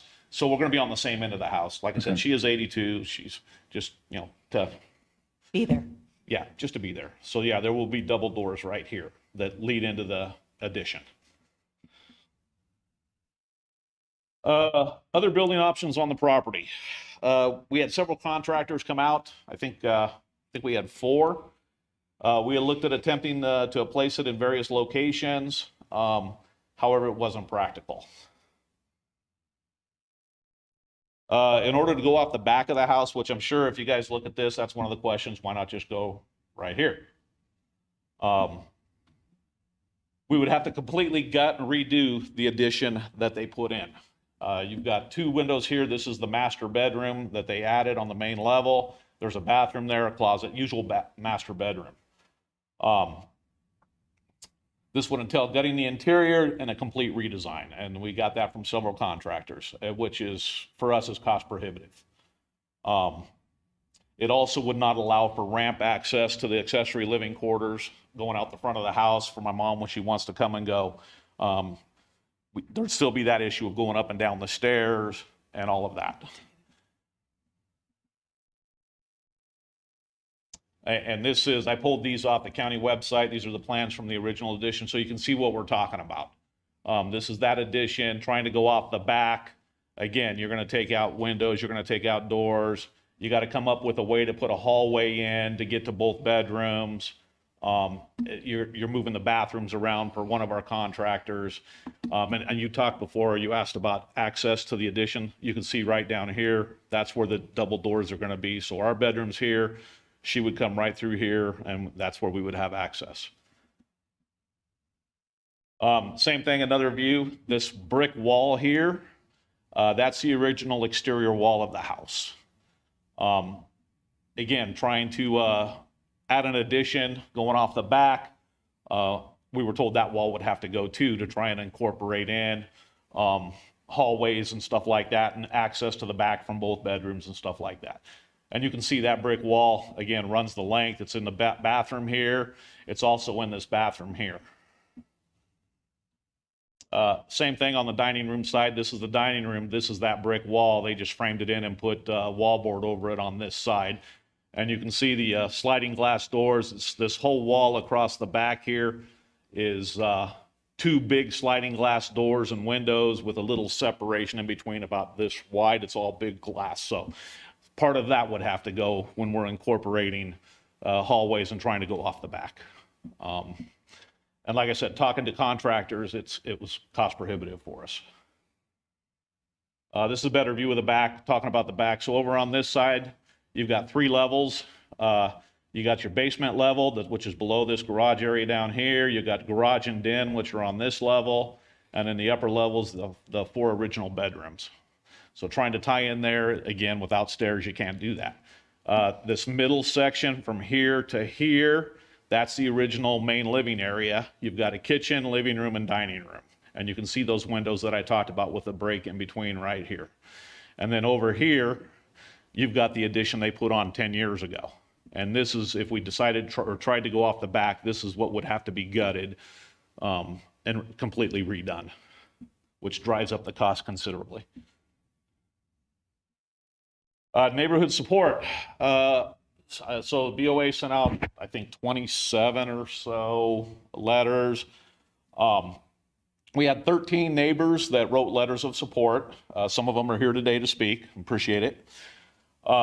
Including the country club, Woodmore Country Club. They have a golf cart path exit, right? It comes right out. Here's our property here. It comes right through here, and then it cuts right through up in here to one of the tee boxes. So it's right there on that curve. They had no issues with it, with the road or anything like that, and they wrote a letter of support also. We had 13 letters of support.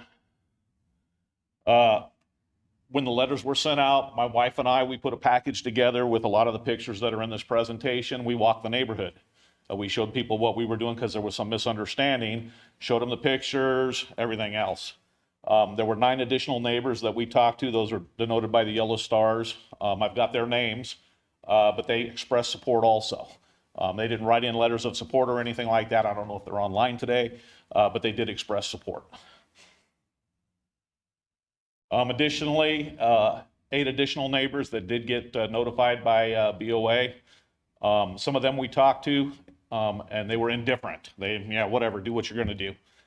Some of them didn't respond. None of them responded to the BOA letters, but they were indifferent. So in total, we've got 30 neighbors that we either talked to or BOA talked to that either expressed support and wrote letters, expressed support and didn't write a letter, or they just didn't care.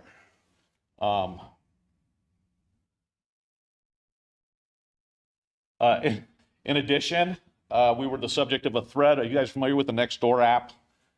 We were the subject of a thread on Nextdoor. One of our neighbors in opposition created a post on Nextdoor about it. I'm not going to go through all the comments here, but I can tell you it is still up online. The response was 100% in support of what we're doing. There was no opposition posted by anybody. Some of those folks are not in our area, not in our neighborhood. Some of them are in our neighborhood. But again, the response was 100% in support. There was not a single person that chimed in on that thread that opposed or agreed with the original post. And you can see it's in there.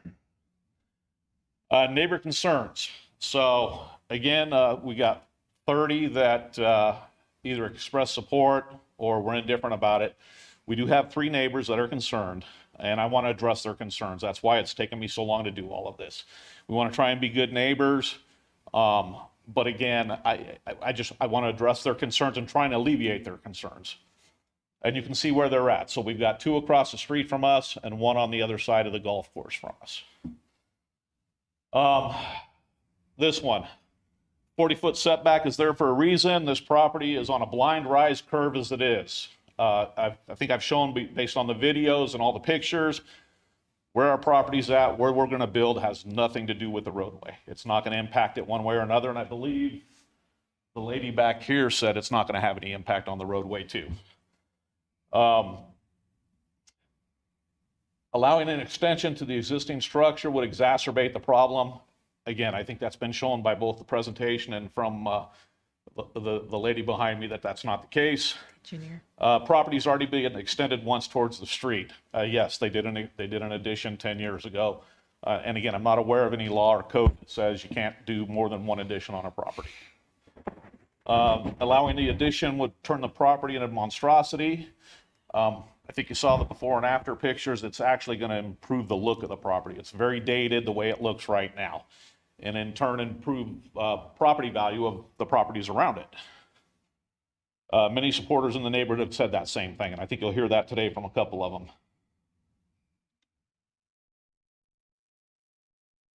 Setbacks were recorded, placed there for a reason, keeping Woodmore looking beautiful and maintaining a uniformity and balance to our neighborhood. Again, like I talked about previously, you can drive down St. Andrews and you're going to see 2 or 3 houses that, because they're on a corner, that side that's on St. Andrews is closer to St. Andrews than what we're going to be. And there's no trees, no grade, no nothing between that house and St. Andrews. We're still going to have all those trees there and that grade blocking it. Keeping Woodmore looking beautiful and maintaining a uniformity and balance to our neighborhood. Again, that's what I just talked about. There's already houses that are that close. We're going to have all those trees there. We're not taking down all those trees. It's still going to be beautiful. Protect the value and desirability in the community. We estimate that once we get all of this stuff done that we're going to do, we paid $754 for the house. Once we get all this stuff done and a couple other projects, we estimate the house is going to be worth well over $1 million. And that's going to drive up the value of the houses around us. So it's actually going to increase the desirability and the value of the neighbors' houses, including some of those that are opposing this, because it's going to look a lot better. There are other ways to achieve this to this property without compromising. And I think I explained to you, based on the slope and everything else, there's no, and the cost prohibitiveness, there's no other place to put this without tearing up the addition that's already there.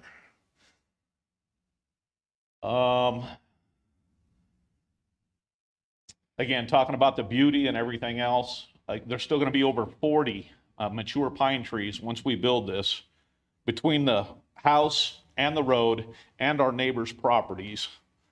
They're not going to be looking at straight at our house, at the addition or anything like that. They're going to be still looking at all those trees that we have on our property.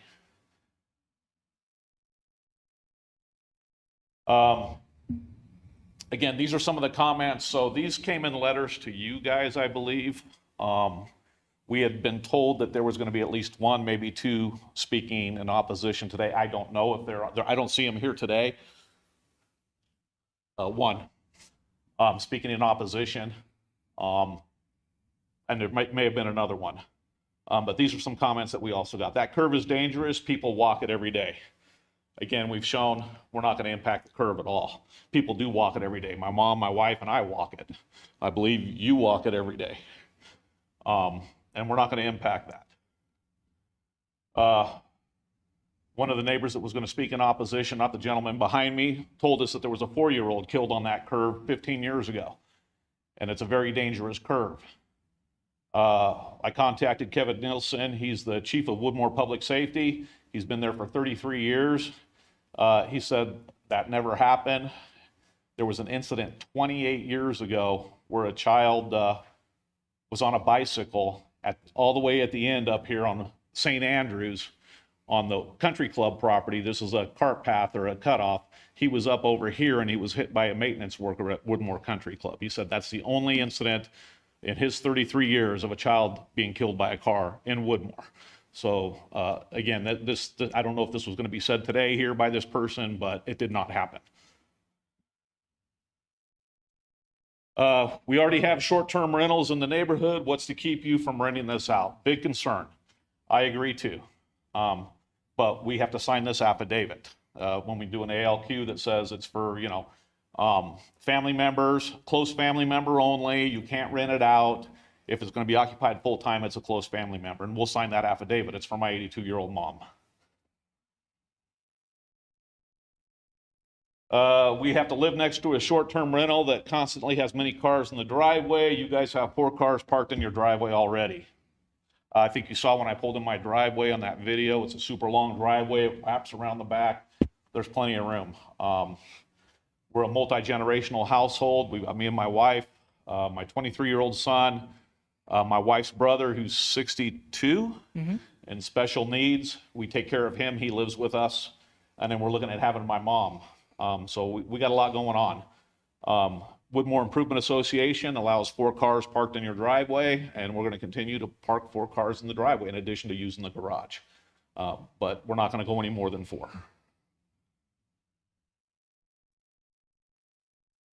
If you put a fence up, it will interfere with those that walk on the road and force them to cross the road, creating a hazard. Well, we're not going to put a fence down there on the road. Again, we're building all the way over here. Construction's going to be way up over here. There'll be no fence down here. We're not doing anything that's going to affect anything here on the roadway at all. Qualification for relief. I know Lacey's put this up. You guys have seen this a few times. Shape of the specific piece of property, exceptional topographic conditions, other extraordinary or exceptional situation or condition of the piece of property. Shape of the specific piece of property. Again, if you look at this is from the zoning map. We're one of the few in the RS 2000 area here that only has 3 sides. We don't have a traditional 4-sided lot. There's a couple others in here that you'll be able to find, like I think this one, maybe this one, but the vast majority all the way through are your traditional 4-sided lots. We have 3 sides, and because of, again, our driveway is down here, this whole stretch is considered front, even though this is our side yard and our backyard, so it's set at 40 feet.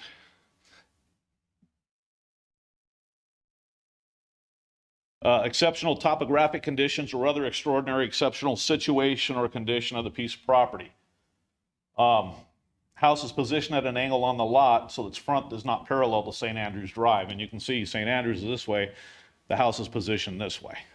I think I know why they did that, to be honest with you, because if you take out all this house was built 50 years ago, something like that. The house faces Pikes Peak. You take out a bunch of these trees right through here, right down in this area here, you can see Pikes Peak. So all these trees have grown up since then. So that's probably why they positioned it this way. But again, because it's put on a lot that's irregularly shaped, the house is put on the lot at an irregular angle, it makes it hard. Exceptional topographic conditions. House is positioned, you can see this is downhill here, uphill, downhill here, down here on the back. It has a downhill slope on 3 sides and is just below the crest of the hill on the 4th side.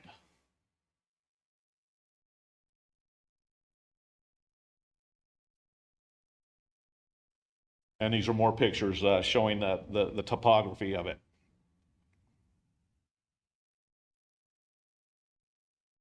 Undue hardship. Again, my mom's 82 years old, currently living alone in the house that her and my dad shared for many years.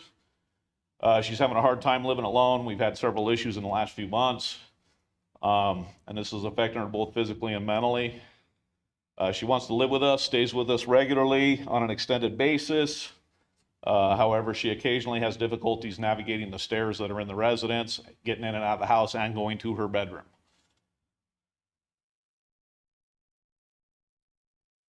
We considered adding a stair lift on the stair side of things. She's still very active though. Again, she's got all her faculties right now, and she wants to be independent and want to have her own place. But she wants to be close to us too, so that we can help take care of her. She would like to retain a lot of her possessions. I mean, that's a whole nother subject. She's got a lot of antique furniture that's been in the family for a long time. And you know, having an ALQ that with a living room, she can bring a lot of that stuff with her. That's her comfort zone.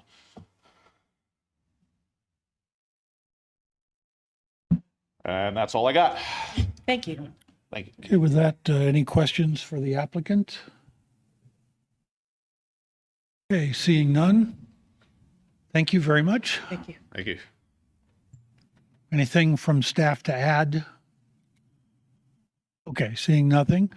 We'll now entertain public testimony. Is anyone in the audience or online who wishes to speak in favor of the application?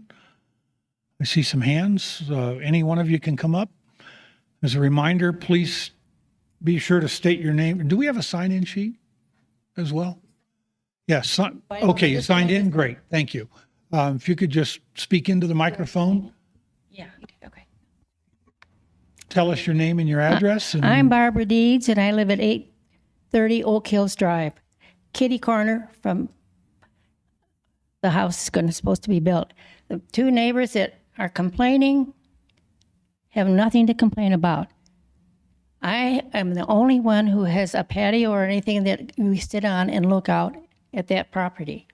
The other people, they don't do that. It's all on the backside of their house. And I've felt a lot safer since Tim moved into my neighborhood because I've had neighbors that have pestered me, and the Woodmore has done nothing about it. And I'm 92 years old, and I'm being intimidated by the neighbor behind me. He has put all the trees that he's cut down along our lot line and piled them up. And he's done nothing to his property. The only thing he does is blows off his driveway with the blower and put a fence in front of his driveway so no one can go in there and turn around. The UPS can't even go into his driveway. They have to walk. That's all I have to say. And I'm happy that Tim moved there because I feel safe. have any questions for Ms. Dees? Yeah, do you have a question? No, thank you.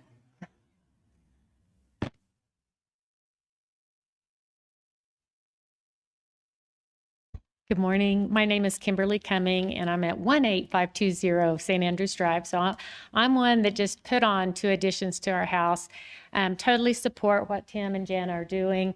After we put our addition on, it more than doubled the value of our property, and we are just so excited to have them in the neighborhood. I walk by the house 1 to sometimes 3 times a day. And I just feel that this is an asset to our neighborhood. These are houses built in 1979. My house took 13 dumpsters in renovation. 13. And so I think what they're doing is adding value, and I totally support what they're doing. Thank you, Jenna. Thank you, Tim. Any questions for Ms. Cumming? No, thanks.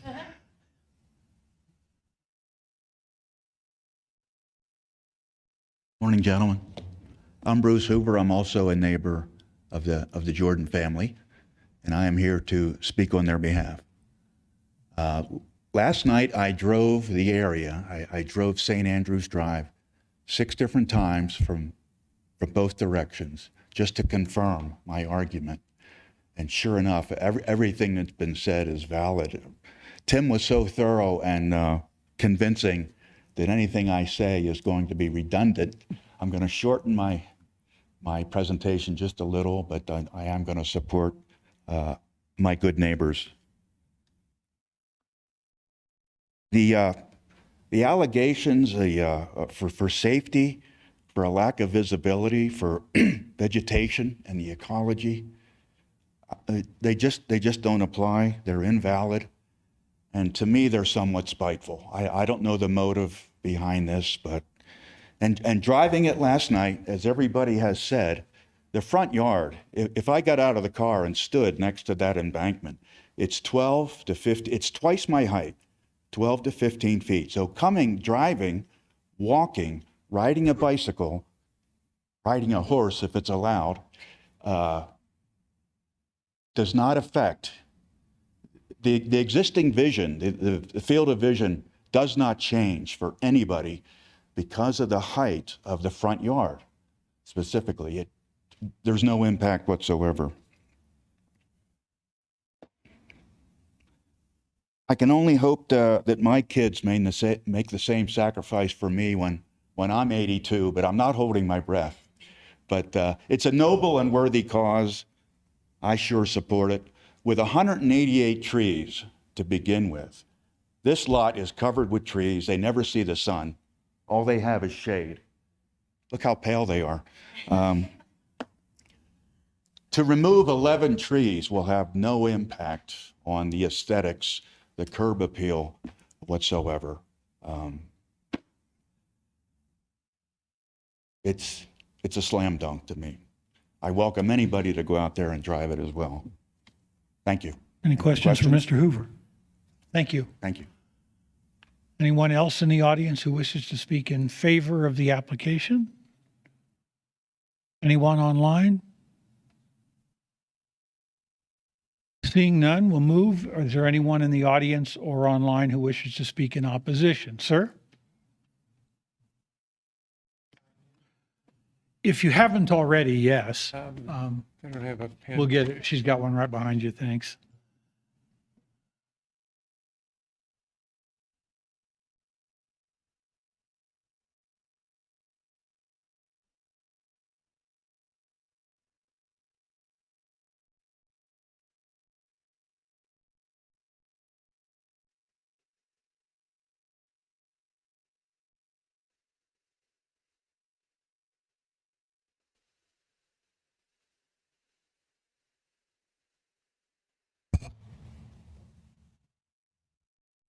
My name is John Ream. I live at 18690 St. Andrews Drive, directly across the street from where the dish is going to be. I would invite anyone to come to my house and drive down our driveway and take a look at this, the way it sits now. When we bought our house in 2018, my concern was that the house already appeared to be too close to the property line, too close to the road. I was a builder for 30 years, building in Woodmore, El Paso, Douglas, and Denver County. We always had to comply by covenants that were set by Woodmore. We made decisions on homes to change because we couldn't meet the covenants. I see no reason to do this when there's other options available. We have built on lots that were literally impossible to build on and made them work inside the covenants. I know my neighbor next door is also one of the people that are against. I'm surprised he's not here today. But the corner is a blind corner, and I never heard anything about any child being killed on the corner.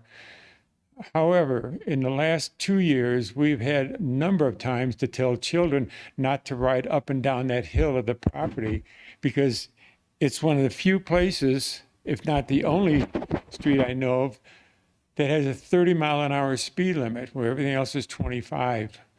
And cars come around there, never on the right side, never on the left side, down the middle of the road all the time. My wife had written in once before to try and get the speed limit slowed down to 25, but nothing has happened.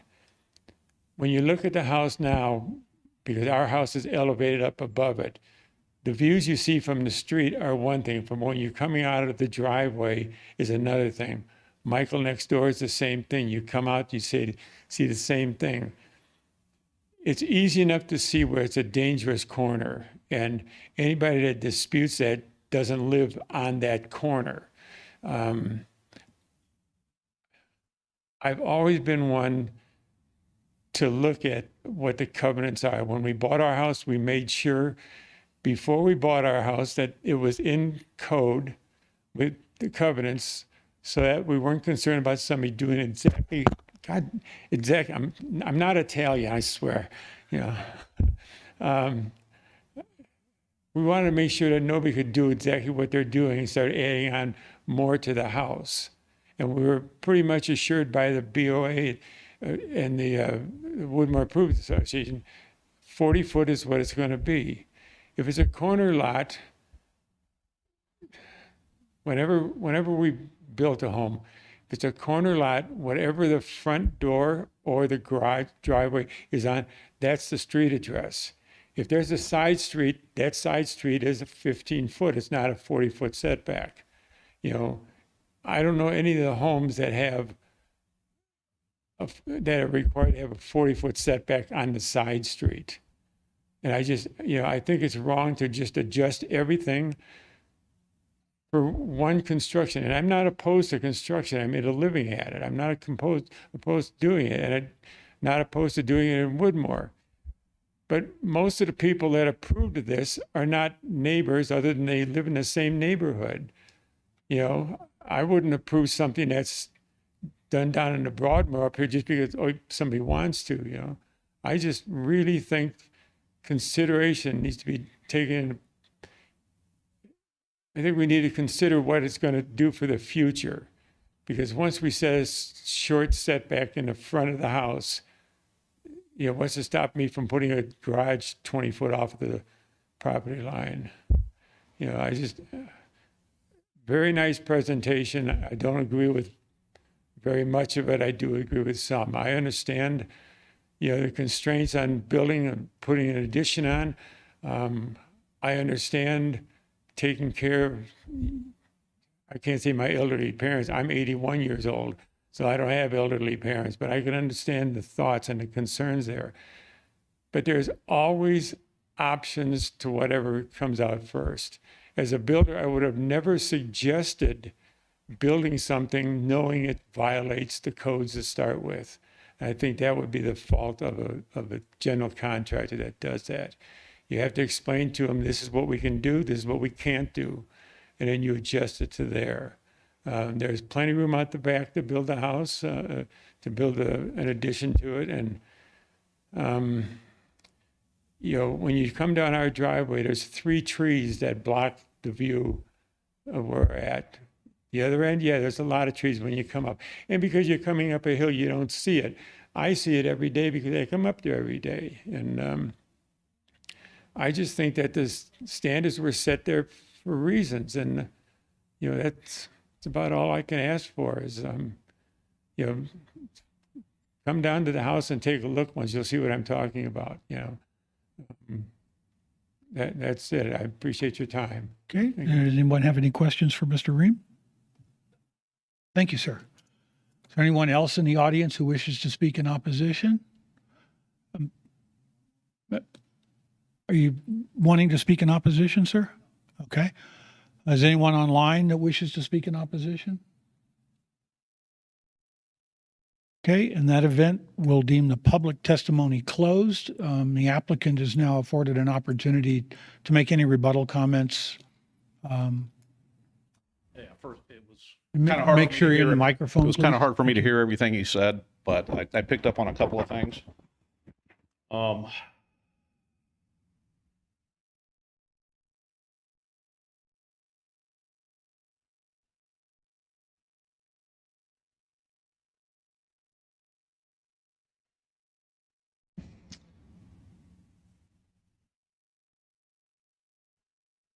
One of the things he talked about was covenants and compliance with covenants. Again, that's Woodmore. I know that's not you guys.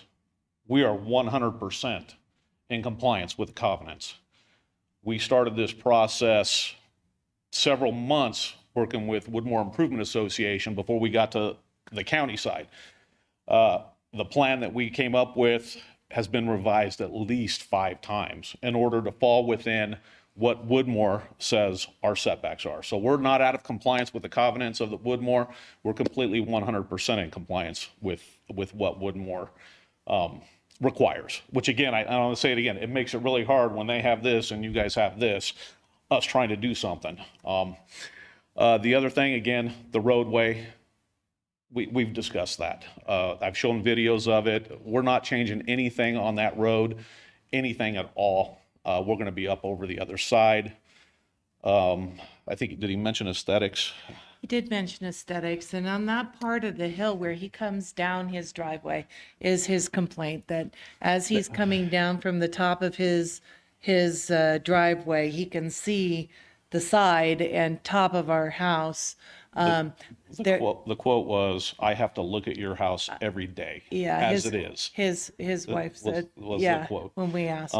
But again, we've shown we're going to leave a bunch of trees there. It's still going to obscure this the construction from the roadway. There's going to still be a lot of trees. The deer are still going to walk through. Again, I had a hard time hearing it. Is there anything else you want me to address? I am also hoping to plant a few more.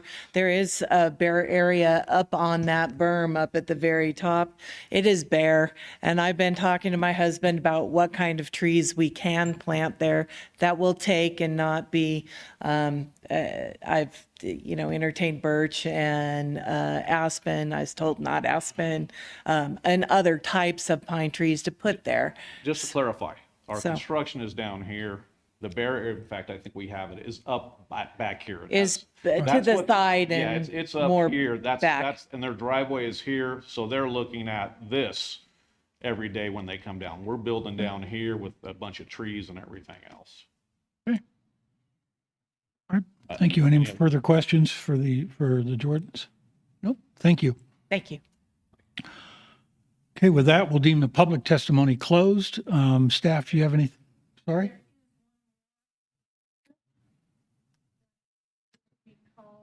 You have a microphone? I understand there's one more. You have somebody online who wishes to speak in opposition? Okay. Or can we pull him up on the audio?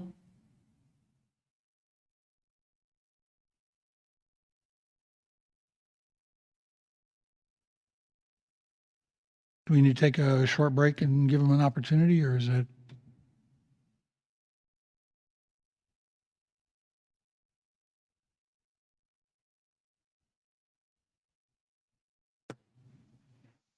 Hello? Yep.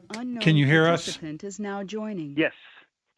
Okay, could you state your name, please? This is Reinhard Riggin, speaking for both Lori Riggin and myself. Okay, Mr. Riggin, and I understand you wish to speak in opposition to the application. Go ahead. Yes. Thank you for taking the time to hear me today. And like I mentioned, unfortunately, due to the rescheduling, my wife, she's unable to attend, so I'll be speaking on her behalf. My name is Reinhard Riggin. I live directly behind the Jordans on Thunderbird Trail. And my wife and I, we have 2 fundamental issues with today's proposal. Street safety and parking. So I'll start by talking about street safety. So as it is, Mr. and Mrs. Jordan's property, it's situated along the most dangerous stretch of St. Andrews. And unfortunately, it's the only access into and out of our neighborhood. So it's a curved hill, and it's often only able to accommodate one-way traffic, especially in the winter. And at sunset, it becomes even more dangerous because you're not able to see any oncoming or stationary objects, whether it's on or off the road. In fact, a boy was actually hit and killed by a vehicle at this location over a decade ago. Additionally, there's a golf cart crossing here where both golfers in the summer and then skiers, cross-country skiers in the winter go across. Because it's a hill, it's often the location where vehicles get stuck or slide off the road during the winter as well. And so as such, I can only imagine the original 40-foot easement was well thought out. Maybe it was to allow for space to widen the road at some point, or maybe to introduce sidewalks or some other safety considerations. And then I mentioned the second point was parking. So in Woodmore, we have several covenants to follow, and one of them is parking vehicles outside. The area, or limiting parking vehicles outside. The area we live in, it's heavily wooded, and the rules on parking has provided a rustic and natural feeling. Unfortunately, however, the property next door to us sold a couple years back to become a full-time Airbnb, and it's become a permanent parking lot, often hosting 7+ vehicles, vans, buses, trailers, I mean, you name it. And unfortunately, Woodmore Improvement Association, they're unable to do anything about it because the renters are considered quote unquote guests. So you can imagine this already put us on edge. And so as for Mr. and Mrs. Jordan's property, it's situated in such a way that their garage and driveway face our backyard and deck. And so from my observations, they consistently have 3 to 4 vehicles parked outside, which it already detracts from why we moved here in 2018. We've been told their garage won't fit any cars. However, they may be able to make space for 1 vehicle. With an addition being proposed now for their house, we've also noticed a stipulation that would allow for a live-in employee, which would likely include another vehicle. So as it is now, they have their own vehicles, their children have their own vehicles, their mother has a vehicle, and then a live-in employee would also have a vehicle, of course. And so all this with a garage that can't currently accommodate any vehicles, but may be able to accommodate 1 in the future. And so if it were up to me, I would request they extend their garage to accommodate more vehicles as part of the project. But at a minimum, if you were to approve the request, I just ask that you take into account both of these issues, include any stipulations that would help alleviate their concerns, to also include any future tenants as well. And with that, again, thank you for your time. Thanks. Any questions for the speaker? No? None. Thank you, sir. Anyone else online? Okay.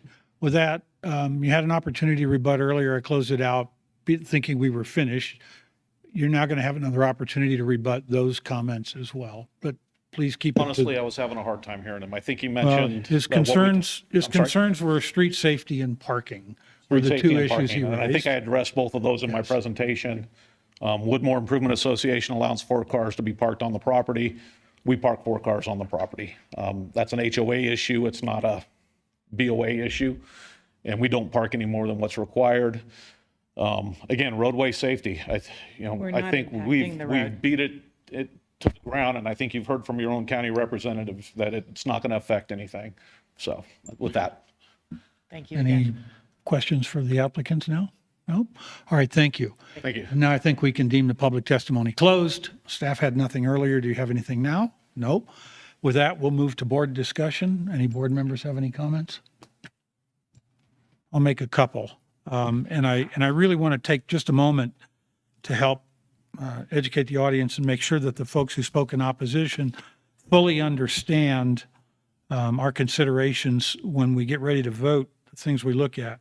So 2 things are important. The first is, and the recent speaker asked us to make some comments relative to any future applications. Anything we do today affects this application and property only, nothing else. So it doesn't set a precedent for future applications, and it doesn't apply to any other property. We don't have the authority to assign restrictions to other properties. With respect to HOAs and improvement associations, the county has its authorities the HOAs and improvement associations have theirs, and the two shall not meet. We, as a board, have no authority to enforce, ignore, or have any consideration for what the HOA or improvement association rules are. Those are not part of our decision criteria, and we would be in violation of our charter if we were to consider those, so we're not allowed to. So any of those issues that may be valid or not valid, you would have to take up with the HOA or with the improvement association. And that would be the same thing for applying any other future requirements if those were to be done. For myself, I look at the other primary concerns, and the primary ones seem to be visibility, views, drainage, and safety. When I look at the visibility on the road, our county engineer said that it wouldn't impact the visibility. When I saw the visuals presented by the applicant, it seems to me pretty clear, for my personal opinion, that that is very definitely a very dangerous intersection. However, I don't see that this particular addition would impact that in any way. It wouldn't make it any more or any less safe, because it's not going to have anything to do with the visibility on that hill.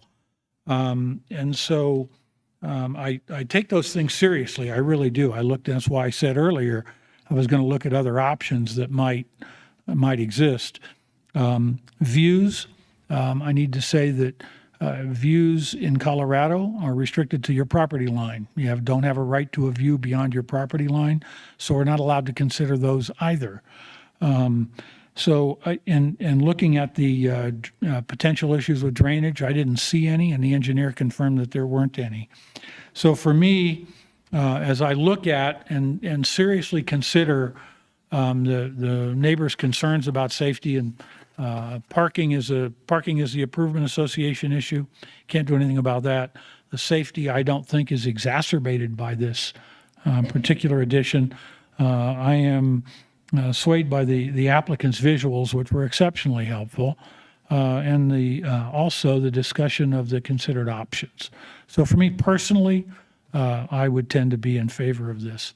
Anyway, that's me, a little long-winded, I apologize, but I wanted to make sure that everyone understood that we really do take those comments seriously and make sure that we understand it. We consider them. Those are my considerations. Did any other board members have any? Seeing none? Yeah, I'll start. Mr. Wood. Thank you. I don't know. I'm having a hard time with this one. I think, we heard some vagaries of it's not practical to consider like moving or removing the deck from the plan due to the internal of the house and what kind of remodel it would take for that. I don't know. I think if there's this much investment into it, that there's a way to slide the deck over or remove it completely and put the addition right up against the front door.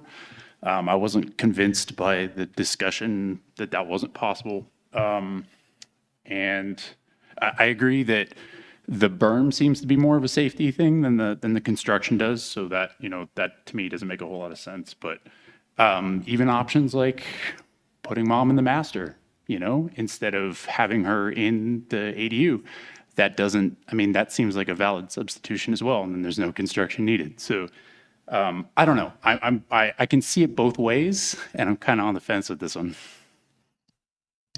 Thank you. Any other comments, concerns, questions?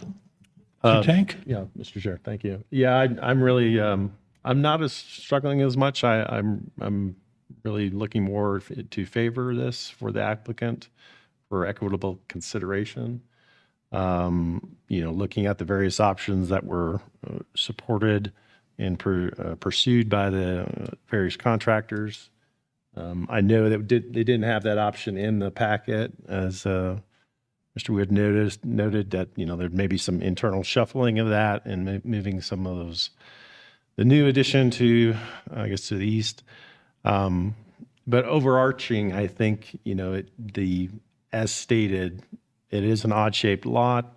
The house was angled, unfortunately, not to maximize, onto the lot itself. So I think some of those favorably go to the favorable of approving this, in my mind. Thank you. Mr. McSparron, any comments? Nope. All right, with that. If I can, Yes, just one Mr. more. Wood, It's really please. brief. Yes. We also heard discussion about lots of other houses in the neighborhood have properties that are right up against the road. And we also heard, I made note of a comment that this effort is noble and worthy. And I just kind of want to make mention that we're not here to assess anybody's character. We're not here to look at the other houses in the neighborhood. We're here solely to discuss this one. So I appreciate the effort, but that is one of those things where we are looking solely at this house. Okay. Good. Any further comments? With that, I'll deem the board discussion closed and entertain a motion. Mr. Tank?